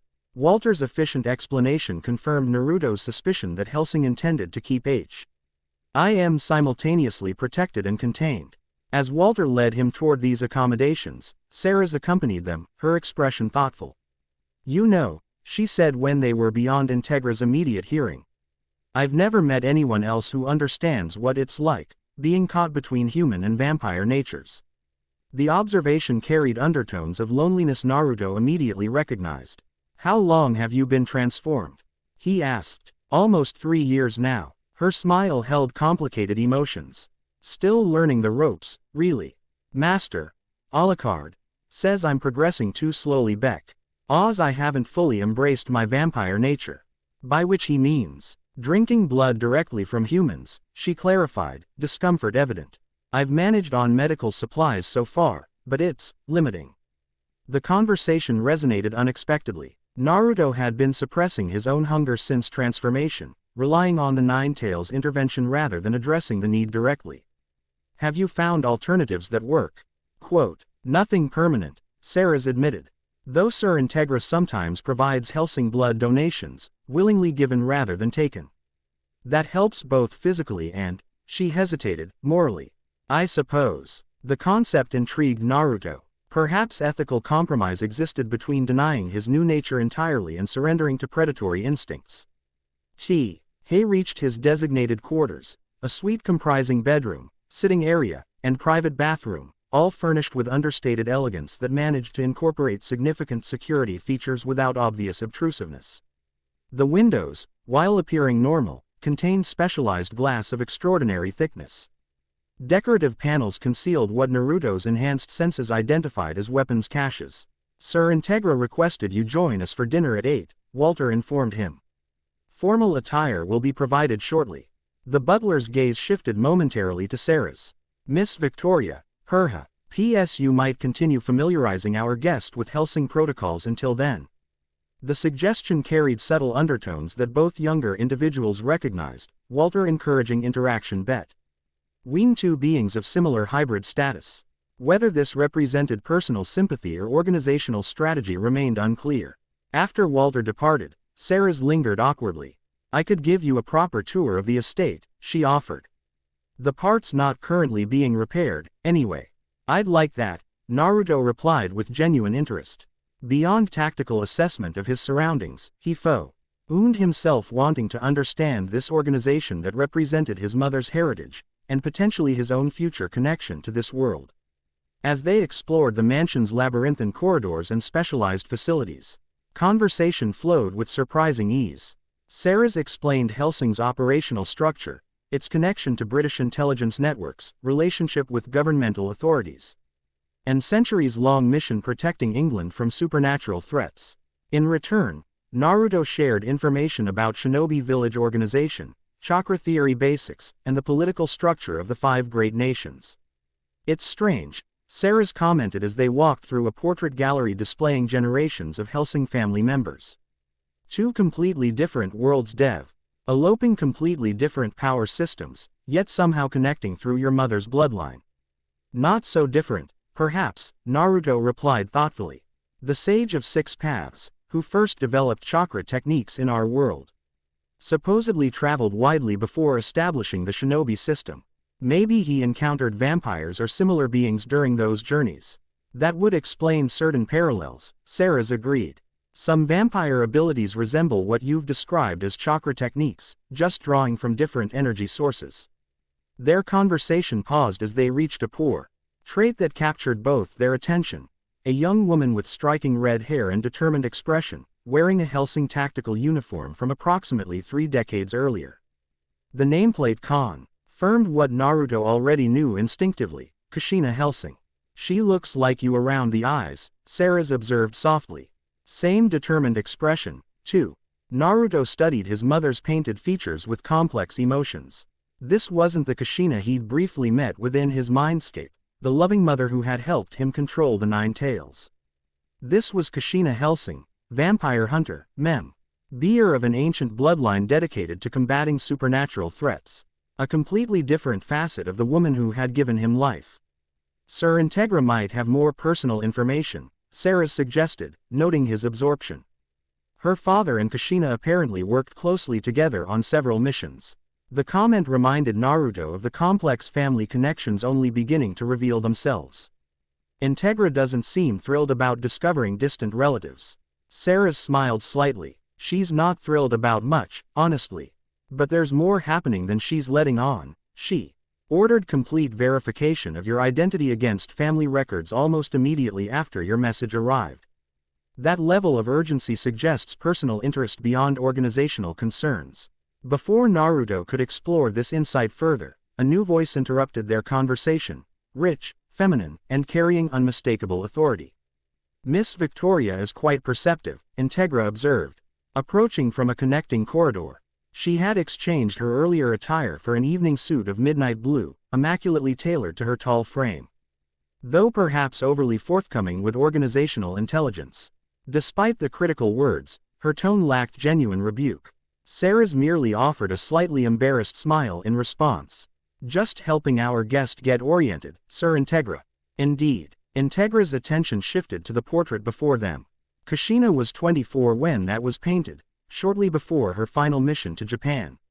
Naruto detected subtle softening in her typically guarded expression. You knew her personally. Briefly. Integra extracted a silver case from her jacket, selecting a thin cigarillo. I was quite young when she disappeared, but old enough to remember certain details. She visited the estate periodically for specialized training and research consultation. She lit the cigarillo with practiced ease, exhaling a thin stream of smoke before continuing. Her particular focus was energy transference between vampiric systems and other supernatural power sources, research that appears increasingly relevant given recent developments. The careful phrasing suggested deliberate information sharing rather than casual reminiscence. Integra was offering connection while simultaneously establishing context for Naruto's continued cooperation. Did she ever mention why she specifically went to Japan?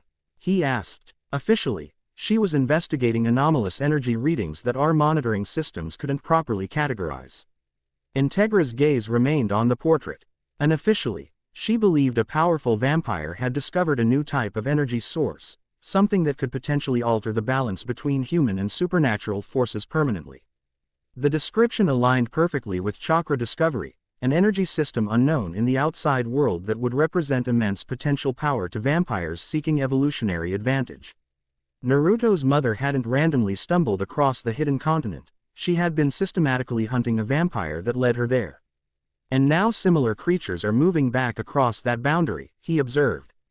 Potentially with knowledge of how to weaponize both systems. Precisely. Integra turned to face him directly. Which makes you uniquely valuable, Mr. Uzumaki. Not merely for your genetic heritage or transformed abilities, but for your understanding of the energy system these hybrid creatures are attempting to harness. The statement confirmed what Naruto had already surmised. His value to Hellsing extended beyond family connection to strategic intelligence advantage. Rather than resenting this calculated assessment, he found himself respecting Integra's pragmatism. She protected England from supernatural threats with the same dedication he protected Konoha from hostile forces. Then we have aligned interests, he concluded. Stopping these hybrids, identifying who's creating them, and protecting both our worlds from whatever they're planning. Integra inclined her head slightly, acknowledgement rather than submission. Indeed. Which brings us to immediate practicalities. She gestured toward the corridor leading deeper into the mansion. Dinner awaits, during which we can discuss operational integration more thoroughly. As they followed her toward the dining room, Sarah's fell into step beside Naruto. Operational integration, she repeated quietly, amusement coloring her tone. That's Sir Integra's way of saying you're officially par. T of Hellsing operations now, whether you plan to be or not. Naruto found himself smiling despite the gravity of their situation. Reminds me of Tsunade, our Hokage. Once she decides something is necessary, resistance becomes pointless. Quote, strong women in leadership positions, Sarah's observed thoughtfully. Something else our worlds have in common. The observation carried more significance than its simple phrasing suggested. Perhaps the differences between their worlds mattered less than the underlying similarities, humans facing darkness, whether it manifested as vampires or rogue shinobi, with determination and specialized skills. As they entered the Hellsing dining room, with its centuries of tradition displayed in every architectural detail and place setting, Naruto recognized a fundamental truth. Bloodlines converged not merely in his physical transformation, but in the values and commitments that transcended world boundaries. Whatever he was becoming physically, his purpose remained essentially unchanged, protecting people from threats they couldn't face alone. The irony wasn't lost on him. He had traveled across worlds seeking answers about his transformation, only to discover that his fundamental nature, guardian, protector, bridge between opposing forces, remained his true inheritance, regardless of what blood flowed through his veins. Chapter 2 and Chapter 3, Hunter's Moon. Moonlight sliced through high windows, casting silver-white rectangles across the training chamber's polished floor. 3 weeks had passed since Naruto's arrival at the Hellsing mansion. Each day a delicate balance between sharing information and developing control over his transformed state. Tonight marked another session in what had become routine, midnight training when his vampire attributes reached peak potency. Sarah's Victoria circled him with predatory grace, her crimson eyes luminous in the dimmed facility. "Focus," she instructed, voice carrying unusual authority. "You're still thinking like a shinobi, relying on chakra when your vampire abilities offer more efficient solutions." Sweat beaded on Naruto's forehead as he maintained concentration on the blood-filled Cal packs arranged in a wide circle around him. The exercise seemed simple: manipulate the blood from a distance without breaking the containers. In practice, it required engaging sensory connections, completely foreign to his shinobi training. "I don't understand how you perceive it," he admitted, extending his awareness toward the nearest pack. "Chakra manipulation involves clear pathways and visualization. This is different, because you're overthinking." Sarah's moved behind him, placing her hands on his shoulders. The contact sent an unexpected shiver through him, her touch simultaneously cool and electric. Blood responds to vampire will intuitively. Stop processing and just feel it. Naruto closed his eyes, allowing his transformed senses to expand outward. The blood called to him on levels beyond conscious thought, a gravitational pull, a magnetic resonance, a silent song only his altered nature could hear. When he stopped trying to channel this awareness through familiar chakra pathways, something shifted. The medical pack trembled, its contents swirling without any physical contact. "There," Sarah's whispered, her breath cool against his ear. "That's it. Let the connection form naturally." The sensation was unlike anything in his shinobi experience, neither chakra manipulation nor sage energy absorption, but something more primal. Blood responded to his attention like an extension of himself, moving as naturally as his own limbs. The medical pack lifted slightly, hovering a few centimeters above the floor. "Now the others," Sarah's encouraged, stepping away to observe. "Maintain the first connection while establishing new ones." Expanding the ability required exponentially more concentration.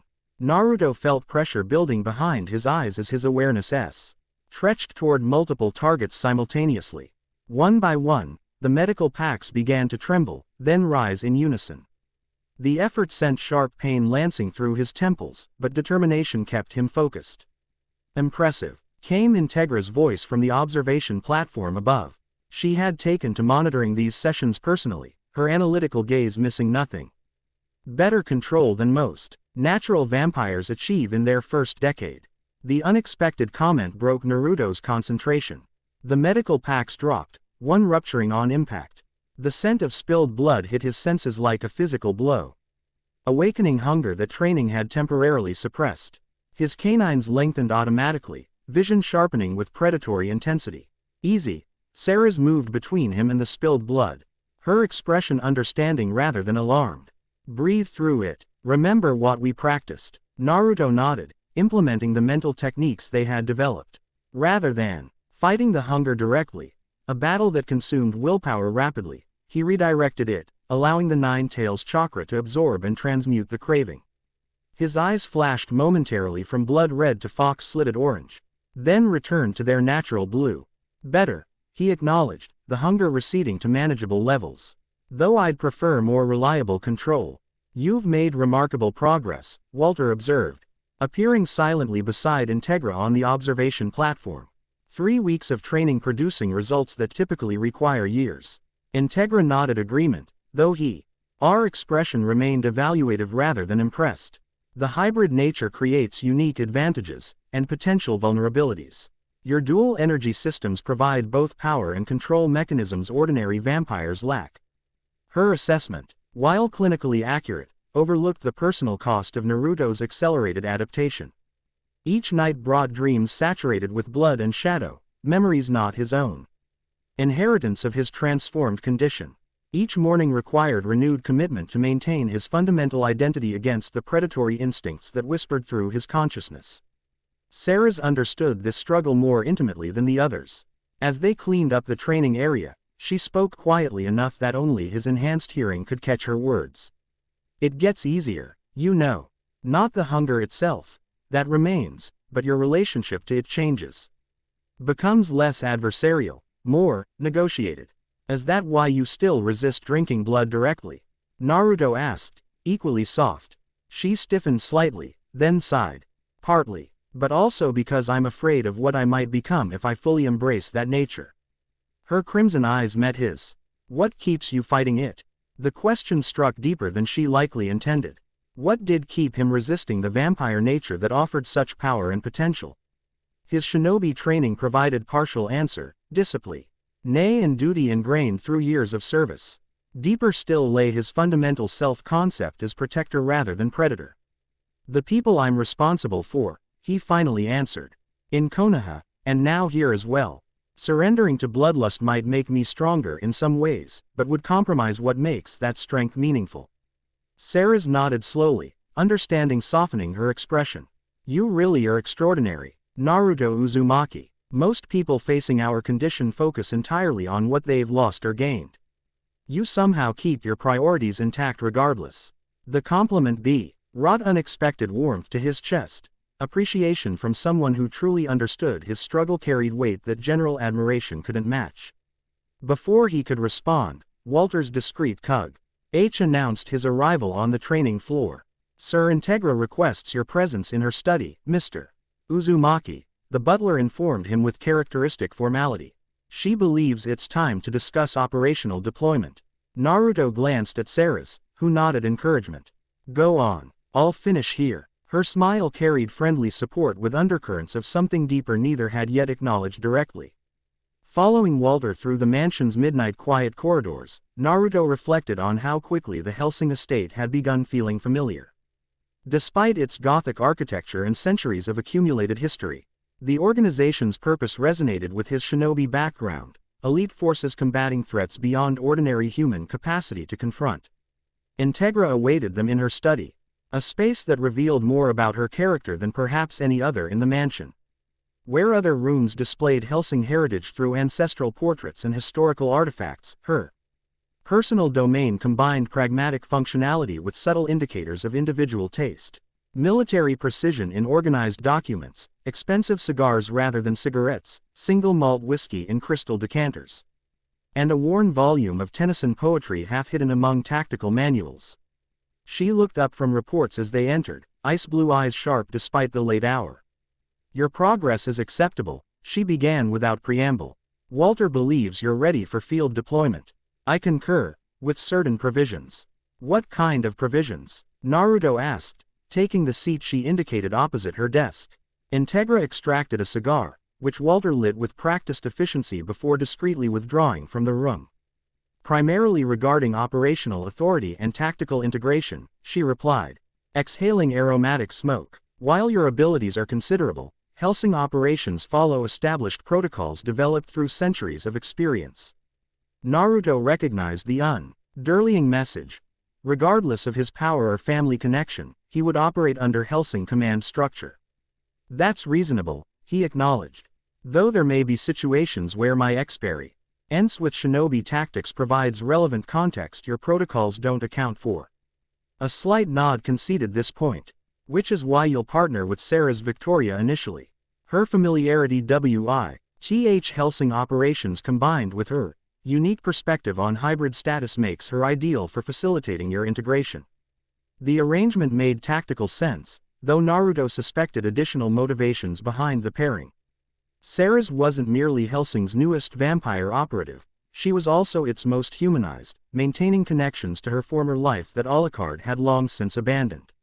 By partnering them, Integra simultaneously provided Naruto with compatible combat support and emotional grounding. "I have no objections," he confirmed. "Ceres and I work well together." "Yes, that's becoming apparent." Integra's tone remained neutral, though something flickered briefly in her expression.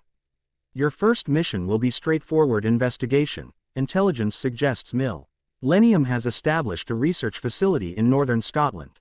"Reconnaissance only, no engagement unless unavoidable." She slid a dossier across the desk. "Details are contained here. You leave tomorrow evening via helicopter. Walter has prepared appropriate equipment based on your demonstrated capabilities." Naruto accepted the file, recognizing the briefing's conclusion. As he stood to leave, Integra added, "One more thing. Your communication scroll activated an hour ago with a message from your Hokage." This unexpected information immediately captured his full attention. What did it say? "That someone named Hinata Hyuga is en route to England with critical information regarding hybrid experiments being conducted by an individual called Danzo." Integra's pronunciation of the Japanese names came with surprising accuracy. "She should arrive within 48 hours and will rendezvous directly with you." The news landed with complex implications. Hinata traveling personally rather than sending information through established channels suggested urgency beyond standard reporting. Her Byakugan abilities would prove invaluable for detecting hybrid chakra patterns, but her Val also meant bringing another hidden continent shinobi into direct contact with the outside world and its supernatural politics. "This Hinata, she's someone you trust implicitly?" Integra asked, studying his reaction with characteristic intensity. "Yes," Naruto answered without hesitation. "She's been monitoring the situation in Konoha specifically because her abilities allow her to identify hybrid chakra signatures. If she's coming personally, the situation must have escalated significantly." Integra absorbed this with a thoughtful nod. "Then we'll proceed with your Scottish mission as planned. By the time you return, arrangements for her arrival will be complete." She paused, then added with subtle emphasis, "Walter mentioned she holds special significance to you." The observation, phrased as casual comment, carried unmistakable information-gathering purpose. Naruto chose his response carefully. "Hinata is a trusted comrade and friend. Her Byakugan, a visual Kekkei Genkei that Lo's perception of chakra systems, makes her uniquely qualified for tracking hybrid entities." "I see." Integra's tone suggested she noted both what was said and what remained unspoken. "Rest well, Mr. Uzumaki. Tomorrow begins your active service with Hellsing." As Naruto departed with the mission dossier, he reflected on the conversation's undercurrents. Integra's interest in Hinata's relationship to him suggested awareness of potential complications beyond tactical considerations. The Hellsing director missed nothing, including, apparently, the evolving dynamics between Naruto and her organization's personnel. Returning to his quarters, Naruto found sleep elusive despite physical fatigue. His mind cycled between anticipation of active deployment, curiosity about Hinata's discoveries, and increasingly complex feelings regarding his place within Hellsing's structure. When he finally drifted toward unconsciousness, his dreams shifted into something beyond ordinary sleep, a memory vision carrying unusual clarity and detail. Kushina Hellsing crouched on a Tokyo rooftop, her crimson hair bound tightly beneath a tactical cap. Specialized goggles amplified available light while scanning for electromagnetic anomalies that might indicate her target's presence. 3 months of meticulous tracking had led to this metropolitan district, and tonight, something felt different in the ambient energy patterns. Anything on thermal, she whispered into her communication device, voice barely audible above the city's nighttime sounds. Negative, came Walter's response through her earpiece. Though our equipment is showing increasing interference. Whatever energy signature you've been tracking is intensifying. Kushina adjusted settings on her goggles, switching to spectral analysis mode.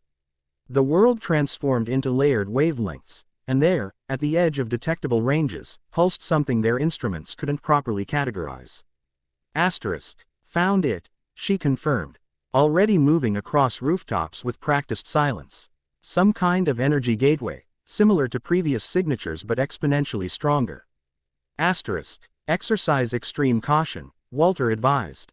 If our vampire target has indeed discovered a new power source, approach protocols indicate reconnaissance only. Asterisk. A smile crossed Kashina's face, invisible to her distant handler. When have I ever been reckless, Walter? Asterisk. His sigh carried clearly through the communication link. Shall I enumerate chronologically or by severity of resulting property damage?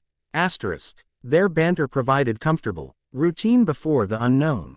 A Hellsing tradition is established as silver bullets and blessed armaments.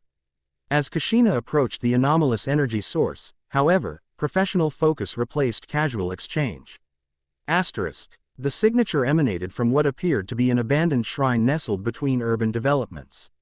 Ancient stone structures stood in sharp contrast to surrounding modern architecture, preserved perhaps through cultural respect or simply overlooked during Tokyo's rapid expansion.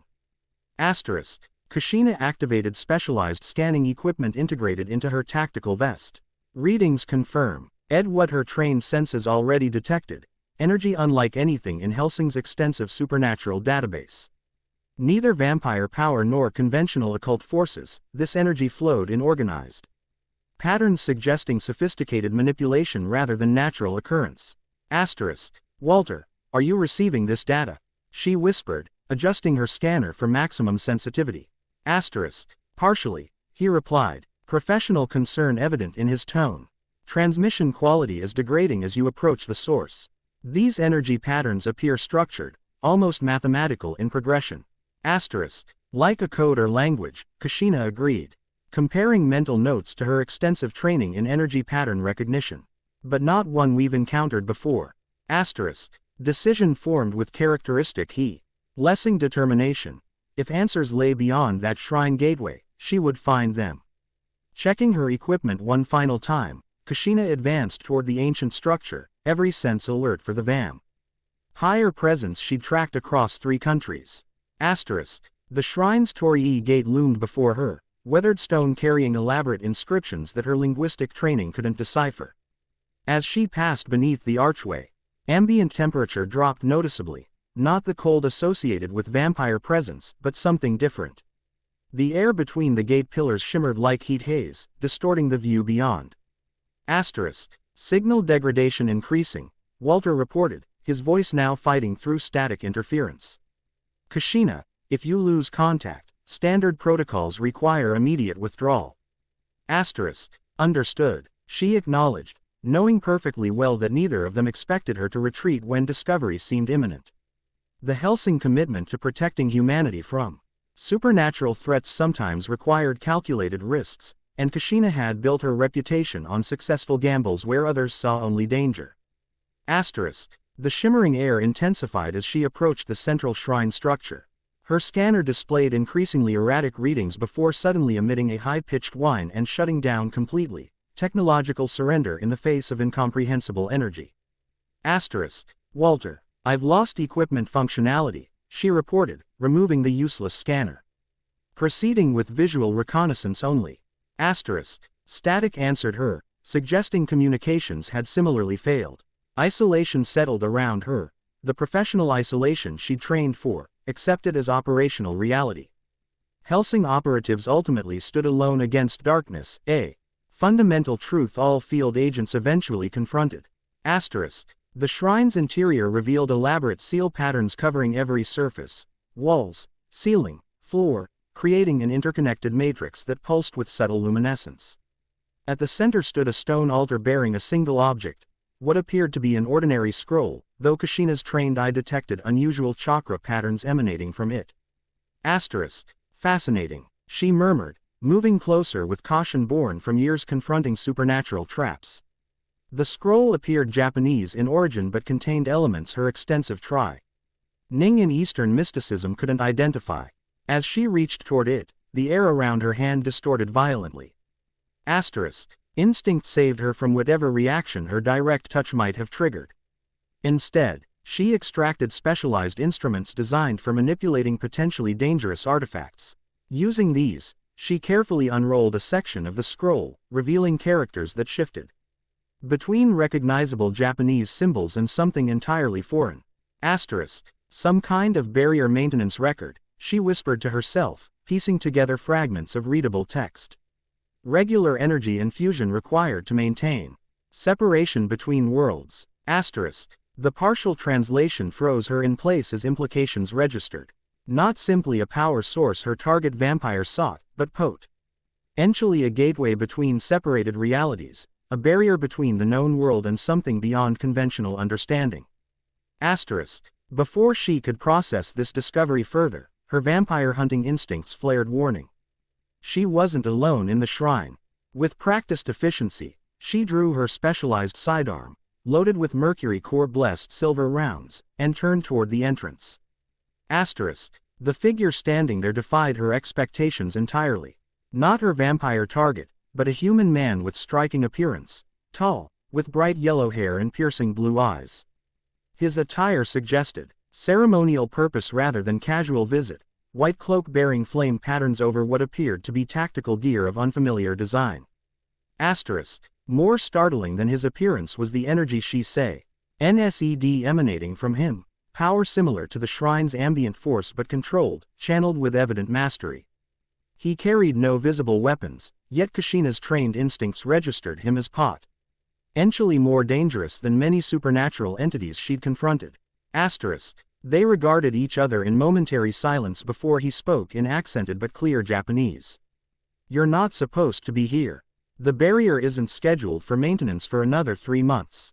Asterisk. His statement confirmed her partial translation while raising countless new questions. Kushina kept her weapon steady, professional training overriding immediate curiosity. Asterisk. I'm tracking a dangerous entity that may have crossed through this barrier you're referencing, she replied in the same language. Who are you and what is this place? Asterisk. The man's expression shifted from cautious to concerned. Something crossed the barrier. That's impossible without specialized jutsu and authorization from all 5 Kage. Asterisk. Terminology unfamiliar to her extensive linguistic training. Kushina filed it for later analysis while maintaining conversational momentum. Evidently not impossible, since I've tracked energy signatures consistent with vampire movement leading directly to this shrine. Asterisk. Vampire. The man's confusion appeared genuine. I don't recognize that term. Asterisk. The exchange grew increasingly surreal. Either this man genuinely came from some isolated culture with no knowledge of vampires, despite Japanese language proficiency, or he was employing elaborate deception. Asterisk. Blood-sucking immortal predators, Kushina clarified impatiently. Supernatural entities that feed on humans. My organization has tracked one particularly ancient specimen to this location. Asterisk. Understanding dawned in the man's expression. You must mean a blood consumption keke genke. There are obscure clans with such abilities, though they're extremely rare and generally keep to themselves. Asterisk. The conversation had ventured beyond conventional intelligence gathering into something unprecedented in Kushina's experience.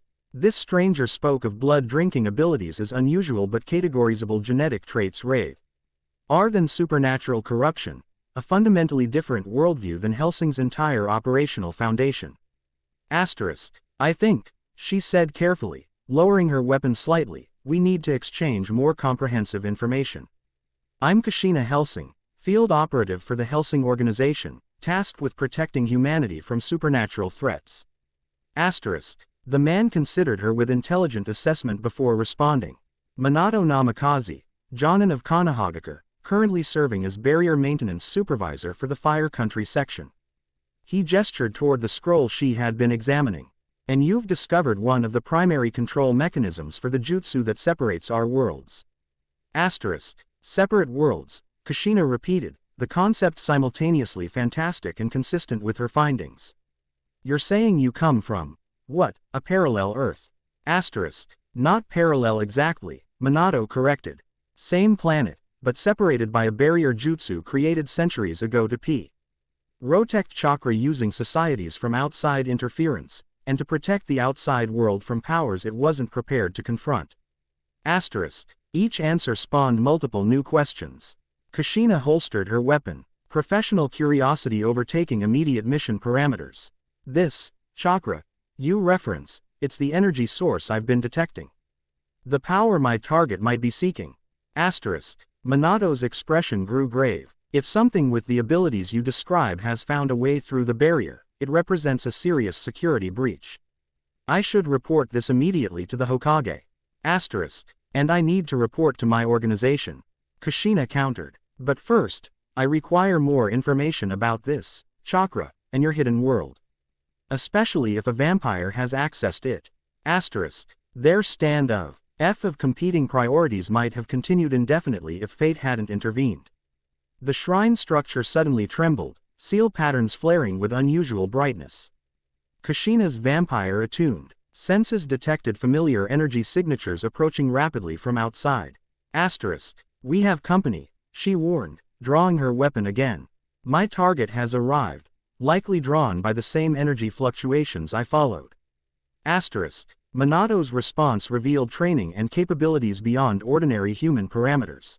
Without visible effort, he created what appeared to be a perfect copy of himself in a puff of smoke, a duplicate that immediately dashed toward the shrine entrance while the original turned to Kushina. Asterisk. This barrier junction isn't stable enough for combat, he stated with calm authority. Quote, if your vampire breaches the seal matrix during active fluctuation, it could create unpredictable tears between worlds. Asterisk. Then we need to draw it away, Kushina concluded, tactical assessment alley. Ning with his despite their different backgrounds. Asterisk. Agreed. Minato extended his hand toward her, an unexpected gesture that nonetheless conveyed clear intent. I can transport us to a secure location instantly. But it requires physical contact. Asterisk. Years of Hellsing training screamed caution against accepting such an offer from an unknown entity. Operational necessity argued for practical cooperation against a common threat. Kushina made her decision in the split-second calculus of field operations. She grasped his offered hand. Asterisk. The world dissolved into disorienting velocity, colors stray, acting past perception before reality reasserted itself in completely different surroundings. They stood in a forest clearing beneath a night sky filled with stars arranged in constellations subtly different from those Kushina recognized. Asterisk. What?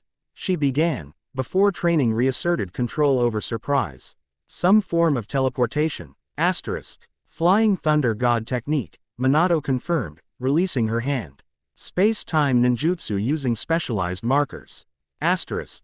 Before further explanation could follow, a disturbance at the clearing's edge announced arrival of their pursuer.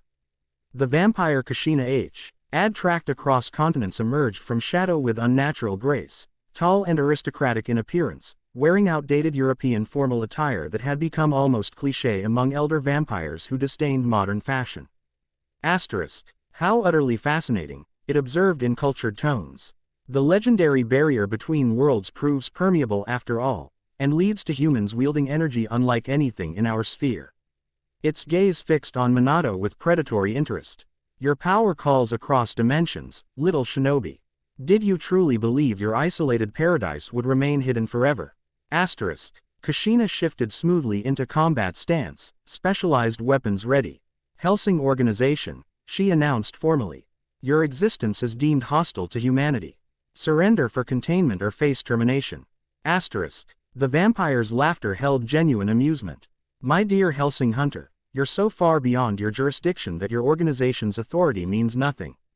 This realm offers possibilities worth every risk, including the tedium of being pursued by Arthur's bloodhounds. Asterisk. Minato glanced at Kushina questioningly. She nodded once, confirmation that this entity represented a new threat requiring immediate neutralization. Understanding passed between them with remarkable clarity despite their different training backgrounds. Asterisk. What followed demonstrated why Kushina had earned her reputation among Hellsing's elite operatives, and revealed capabilities in Minato Namikaze that defied her previous understanding of human potential. Their coordinated attack against the Heir combined Hellsing's specialized anti-supernatural techniques with what Minato called ninjutsu, in a devastatingly effective synthesis. Asterisk. Kushina's blessed silver ammunition slowed the vampires. regenerative capabilities, while Minato's lightning-fast movement techniques prevented it from establishing positional advantage. When it attempted to employ hypnotic abilities, Kushina deployed Hellsing countermeasures, while Minato unleashed energy techniques that manipulated elemental forces with precision beyond conventional understanding. The vampire, recognizing unexpected danger in their combination, attempted retreat. Minato's space-time technique predicted and countered its movement, while Kushina delivered what should have been a killing blow, a specialized round directly through its heart. Impressive coordination. The creature acknowledged as black blood seeped from its wound. But ultimately futile. This new world offers resources beyond your comprehension, Hellsing. Before either could prevent it, the vampire performed what appeared to be a crude mimicry of Minato's earlier hand formations. Space distorted around it, not the controlled technique Minato had demonstrated, but raw manipulation of unstable energy.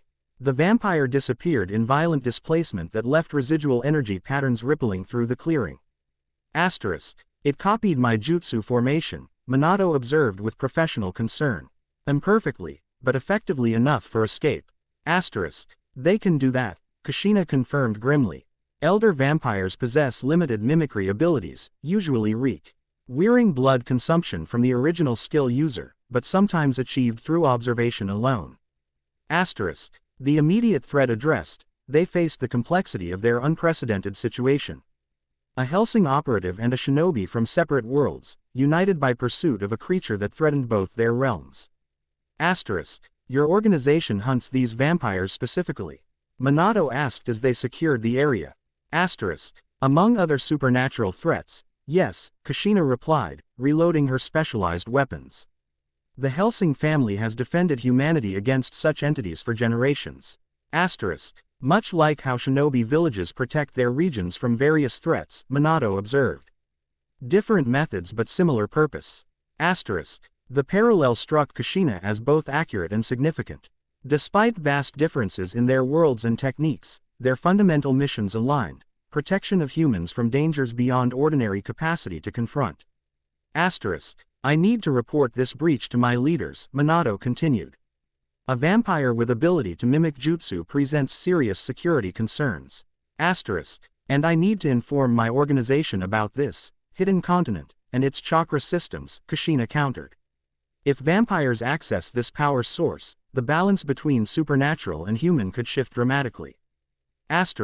Their shared dilemma created unexpected connection, each possessing information vital to the other's world, each bound by organizational loyalty and operational protocols. The solution, when it emerged, demonstrated the practical creativity that characterized both their professional approaches. Come with me to Konoha, Minato suggested. Meet our leaders, explain this vampire threat directly. In return, you'll receive detailed information about chakra systems that might help counter their adaptive abilities. A temporary information exchange, Kushina considered, weighing operational directives against unprecedented opportunity. My organization would expect comprehensive intelligence about a newly discovered power source with potential supernatural applications. The arrangement they negotiated that night, initial terms of cooperation between entirely separate worlds, would ultimately change both their lives in ways neither could have anticipated. What began as pragmatic response to shared threat evolved over subsequent months into something far more personal. Kushina's intended brief reconnaissance extended as Hellsing authorized expanded investigation of chakra systems and barrier mechanics. Minato's assignment to monitor her activities transformed from security precaution to willing partnership as they confronted additional vampire incursions attempting to exploit the weakened barrier. Their professional respect developed into friendship, then deeper attachment, as they navigated challenges unique to their unprecedented situation. When Kushina eventually made her decision to remain permanently in the hidden continent, rather than return to the Hellsing organization, it came from recognition that her skills might better serve humanity by preventing vampire exploitation of chakra at its source. That her heart had a found unexpected home alongside a certain yellow-haired shinobi remained secondary in her official communications with Hellsing leadership, though Arthur Hellsing's personal letter to her suggested He understood perfectly well what remained unwritten in her formal reports. Asterisk. Naruto woke with a start, the dream memory still vivid in his consciousness. Not his own recollection, but something accessed through his transformed condition. Vampire blood carrying echoes of previous generations, typically fragmented but occasionally forming coherent sequences when triggered by appropriate stimuli. My parents' first meeting, he whispered, wonder mixing with disorientation. The dream memory aligned with historical facts he knew while filling crucial gaps, explaining both how Kushina found the hidden continent and why she remained. Not random circumstance but purposeful pursuit of a vampire that had discovered the barrier's existence. An interesting inheritance from your mother's bloodline, Kurama observed through their mental connection. Vampiric memory transmission accessing events you couldn't otherwise know. Do you remember any of this? Naruto asked the Nine Tails, curious whether the fox's long existence within his mother might have recorded these events. Only fragments, the fox admitted. I was fully sealed during that period, aware of external events only through emotional echoes. I sensed her transition from duty-driven hunter to someone discovering purpose beyond organizational mandates. The insight into his parents' meeting, the immediate understanding and cooperation that formed between them despite vastly different backgrounds, provided context for his own current situation. Like Kushina, he now stood between worlds, navigating Cooper Asian with an organization dedicated to supernatural combat while maintaining connection to his shinobi heritage. Dawn light filtered through his window, ending contemplation of these parallels. Toda, why would bring his first active mission with Hellsing, followed by Hinata's arrival with intelligence about Danzo's activities. The past might provide context, but immediate challenges demanded attention. As he prepared for the day, Naruto reflected on how quickly his life had transformed, from Anbu captain with defined purpose to hybrid being navigating complex new reality.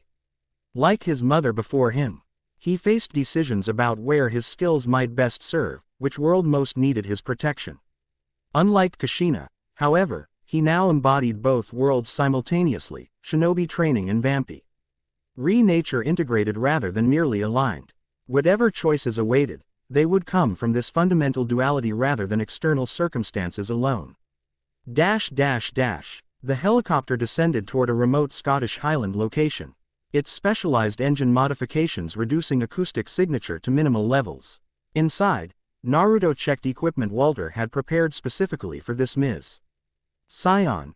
Weapons combining shinobi utility with Hellsing anti-vampire effectiveness, communication devices operating on encrypted frequencies, tactical clothing that facilitated both stealth and combat mobility. Across from him, Sarah's Victoria performed similar preparation while briefing him on final approach protocols.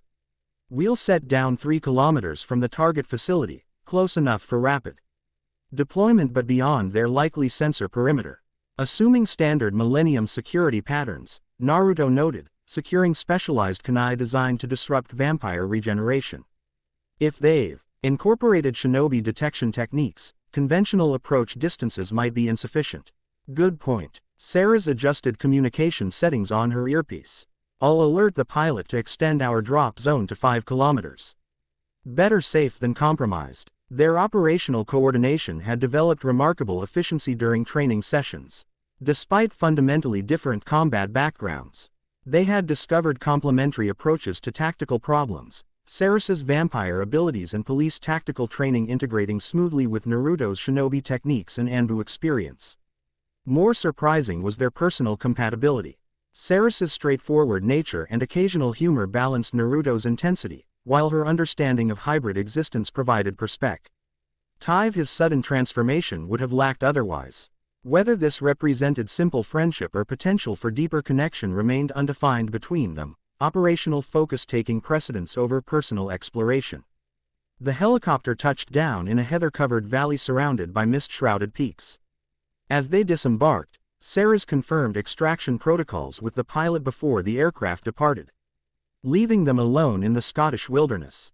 5 hours until extraction, she noted, consulting specialized equipment that combined GPS functionality with Hellsing's supernatural detection systems. Facility should be northeast of our position, built into the mountainside according to satellite imagery. Naruto extended his enhanced senses, absorbing environmental details human perception would miss. The highland air carried complex information, peat bog and heather scents predominating, wildlife movements creating subtle sound patterns, humidity forming distant seative patterns as fog rolled between ancient rock formations.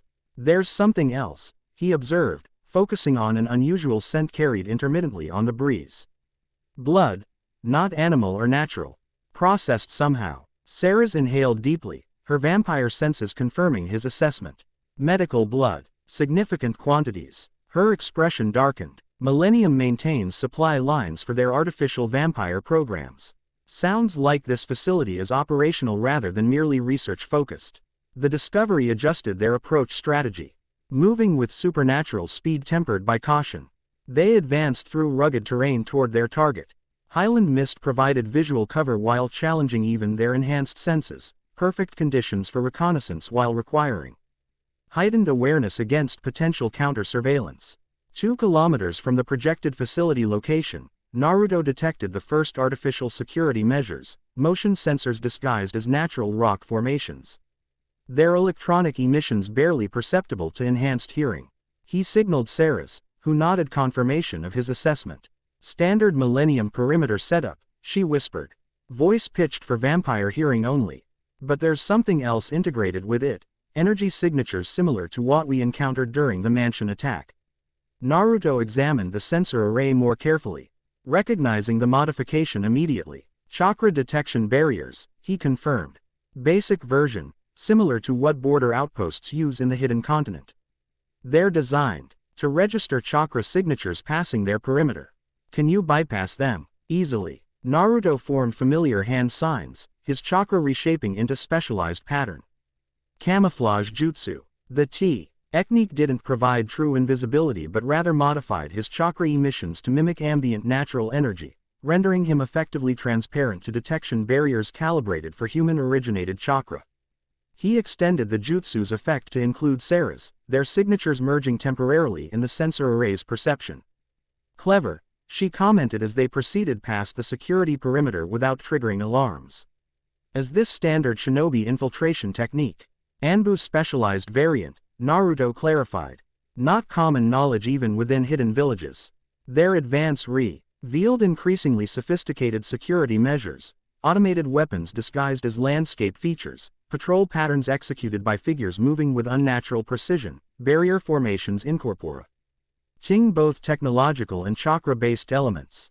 Each obstacle required careful navigation, combining Saras's Hellsing experience with Naruto's shinobi expertise. The facility itself emerged gradually through highland mist, a structure built directly into mountainside rock, its entrance resembling natural cave formation rather than manufactured architecture. Only closer inspection revealed subtle indications of its true purpose. Ventilation systems disguised as erosion patterns, surveillance equipment concealed within rock crevices, reinforced doors designed to withstand significant assault. Definitely Millennium design philosophy, Sarah's observed as they established observation position on neighboring ridge. They prefer converting natural formations rather than constructing from scratch. Harder to detect from aerial surveillance. And they've added chakra concealment barriers, Naruto noted, identifying distinctive energy patterns surrounding the complex. Advanced version, designed to contain and mask internal chakra signatures rather than simply detect passage. The combination confirmed their intelligence assessment. Millennium had indeed established research facility FOC, used on integrating vampire capabilities with shinobi techniques. The sophistication suggested significant investment beyond mere experimentation, operational deployment preparation rather than theoretical research. We need closer observation, Sarah's decided, adjusting her specialized optical equipment. That main entrance is too well monitored, but there might be secondary access points for maintenance or emergency evacuation. Naruto nodded agreement, already forming hand signs. Shadow clone jutsu, he whispered, creating 3 perfect duplicates of himself. They'll scout the perimeter while we maintain primary observation position. Sarah's watched with continued fascination as his clones departed in different directions. That technique would have been incredibly useful during my police tactical operations, she commented. The ability to be in multiple places simultaneously without risk to original personnel. It has limitations, Naruto reminded her. Each clone carries fraction of my chakra, and any damage they sustain transfers sensory feedback upon dispelling. Still amazing, she insisted. Your shinobi abilities complement vampire attributes perfectly, almost as if they evolved specifically to work together. The observation aligned with Naruto's recent dream memory about his mother's discovery. If the Sage of Six Paths had indeed encountered vampires during his foundational journeys, perhaps chakra development itself had been influenced by awareness of supernatural energies from beyond the barrier. Their speculation paused as information from Naruto's Ado clones began returning, each clone dispelling after completing its reconnaissance sector, transferring gathered intelligence directly to his consciousness. 3 additional access points, he reported, processing the incoming data. 2 appear to be emergency exits with minimal regular usage. The third shows consistent traffic patterns, likely supply delivery entrance based on vehicle tracks and security configuration. Sarah's adjusted their observation equipment toward this third entrance, enhanced optics penetrating mist to reveal details ordinary surveillance would miss. Delivery dulled within next hour according to pattern timing, she assessed. Perfect opportunity to gather intelligence on internal operations without facility breach. Their patience rewarded with operational advantage. They repositioned for optimal observation of the supply entrance. When the anticipated delivery arrived, a nondescript truck navigating highland roads with practiced familiarity, they documented everything from personnel movements to security protocols. Most significant was confirmation of their primary concern. Among the supplies delivered were sealed containers bearing medical ensign. Alongside specialized equipment recognizable to Naruto as chakra research instrumentation from the hidden continent. They're definitely combining technologies, he confirmed grimly. Those are Acra measurement devices developed in Kumogakure, not available outside specialized research divisions.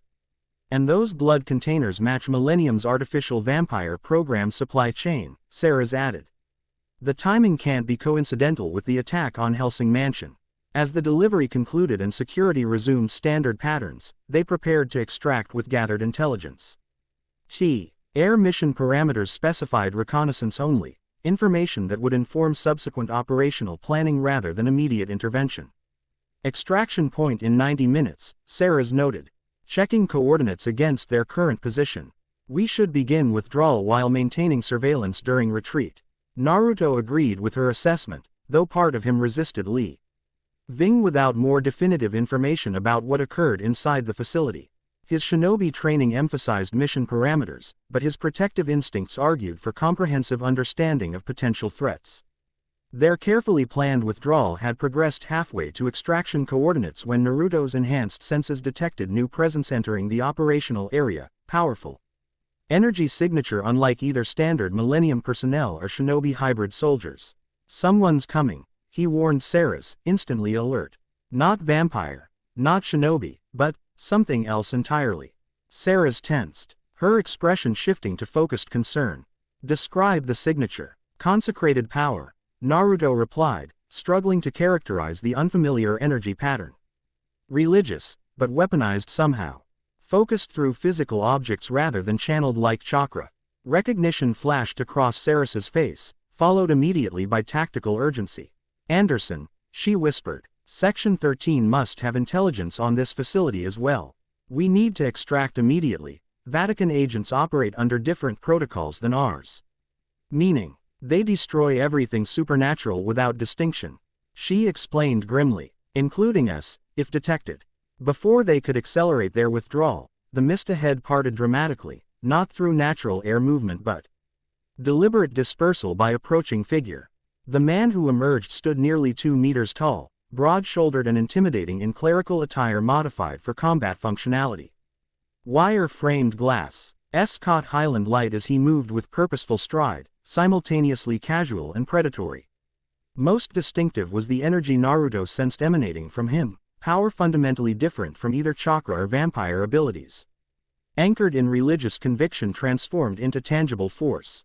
In his hands, bayonet-style blades gleamed with unnatural brightness, their consecrated metal radiating hostile intent toward anything supernatural. Well, well, the man spoke with thick Scottish accent, satisfaction evident in his tone. Hellsing's pet vampire and something new entirely.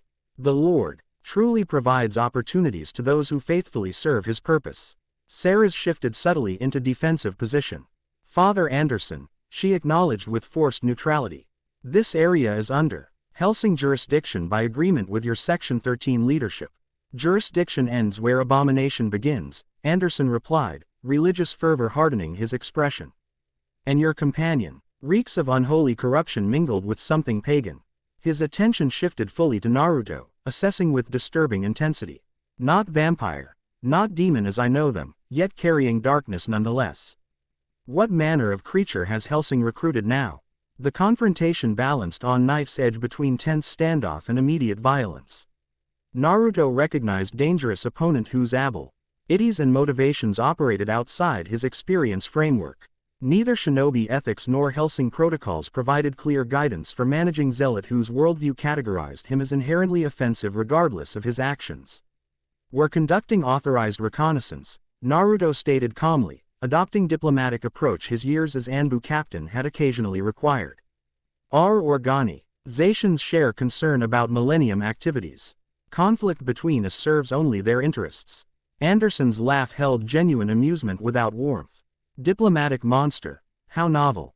But Script 2 makes no allowance for corrupted beings, regardless of momentary alignment.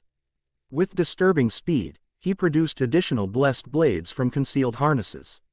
Hellsing may employ creatures of darkness against other abominations, but Iscariot recognizes no such compromise. Anderson, Sarah's interjected urgently, we have confirmed intelligence on hybrid soldier development in that facility. Information both our organizations need. Information I'll retrieve after cleansing this area of all unholy presence, the Paladin responded, already advancing with clear hostile intent. Further negotiation clearly futile, Naruto prepared for combat while reassessing mission priorities. Their original extraction plan compromised, they needed alternative approach that allowed information earned to Hellsing while minimizing engagement with this unexpected threat.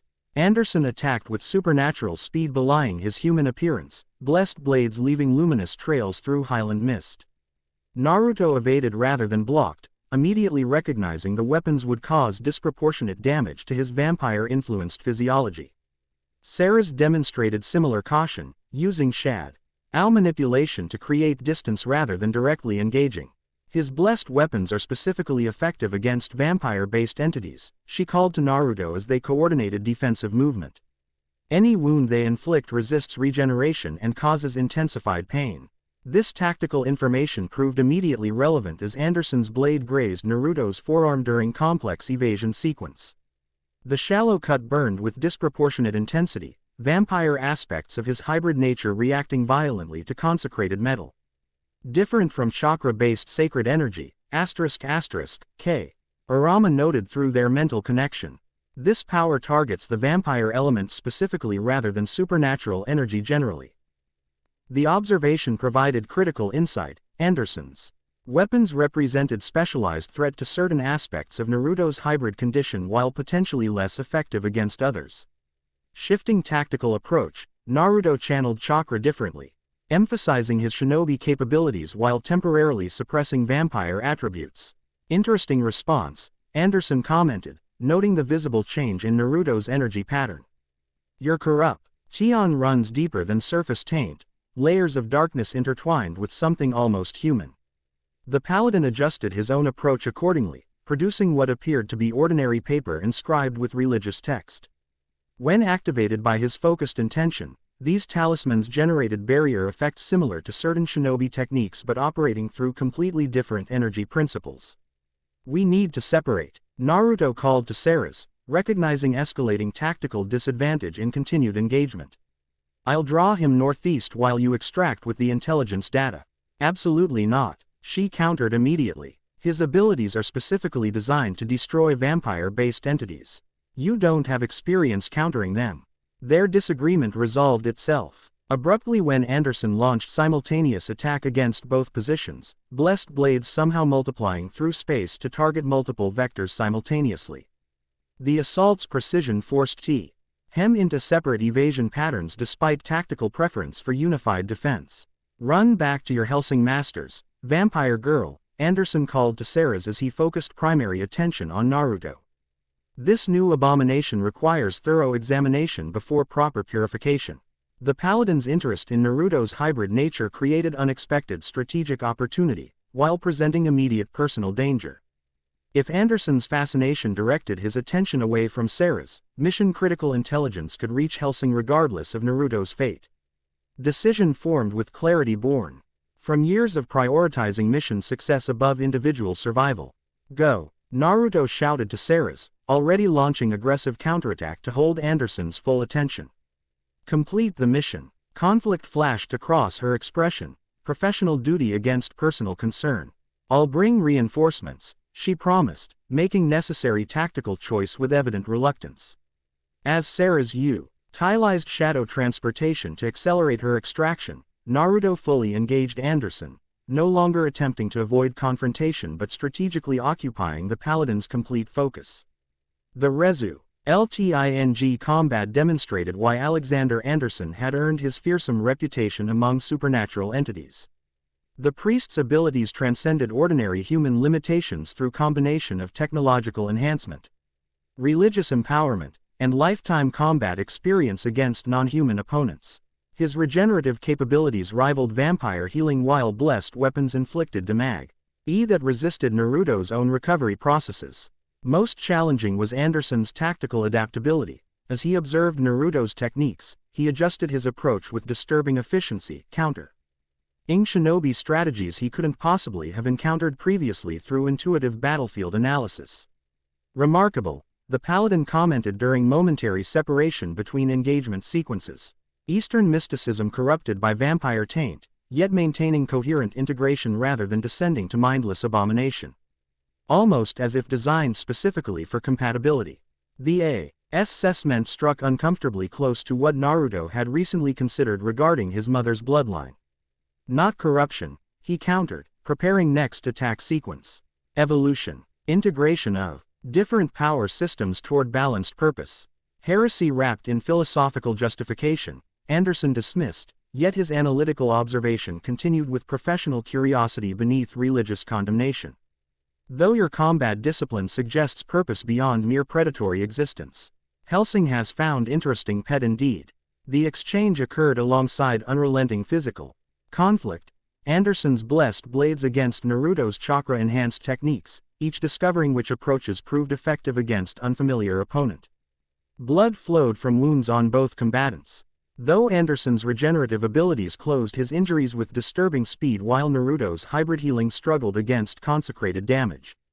As combat extended beyond initial engagement, Naruto faced increasing challenge beyond Anderson's formidable abilities. The blood sent from his own injuries and his opponent's awakened vampire hunger he had successfully suppressed during previous weeks. The primal craving intensified with each heartbeat, predatory instincts demanding satisfaction with growing insistence.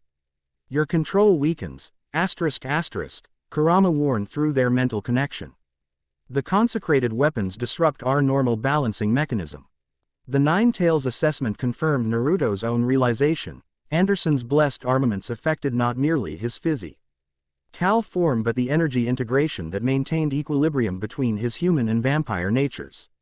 Each wound from consecrated metal pushed his transformed aspects toward instinctual response rather than conscious control. Anderson noticed the change in his opponent's demeanor, subtle shifts in posture, eye color fluctuation, elongating canines.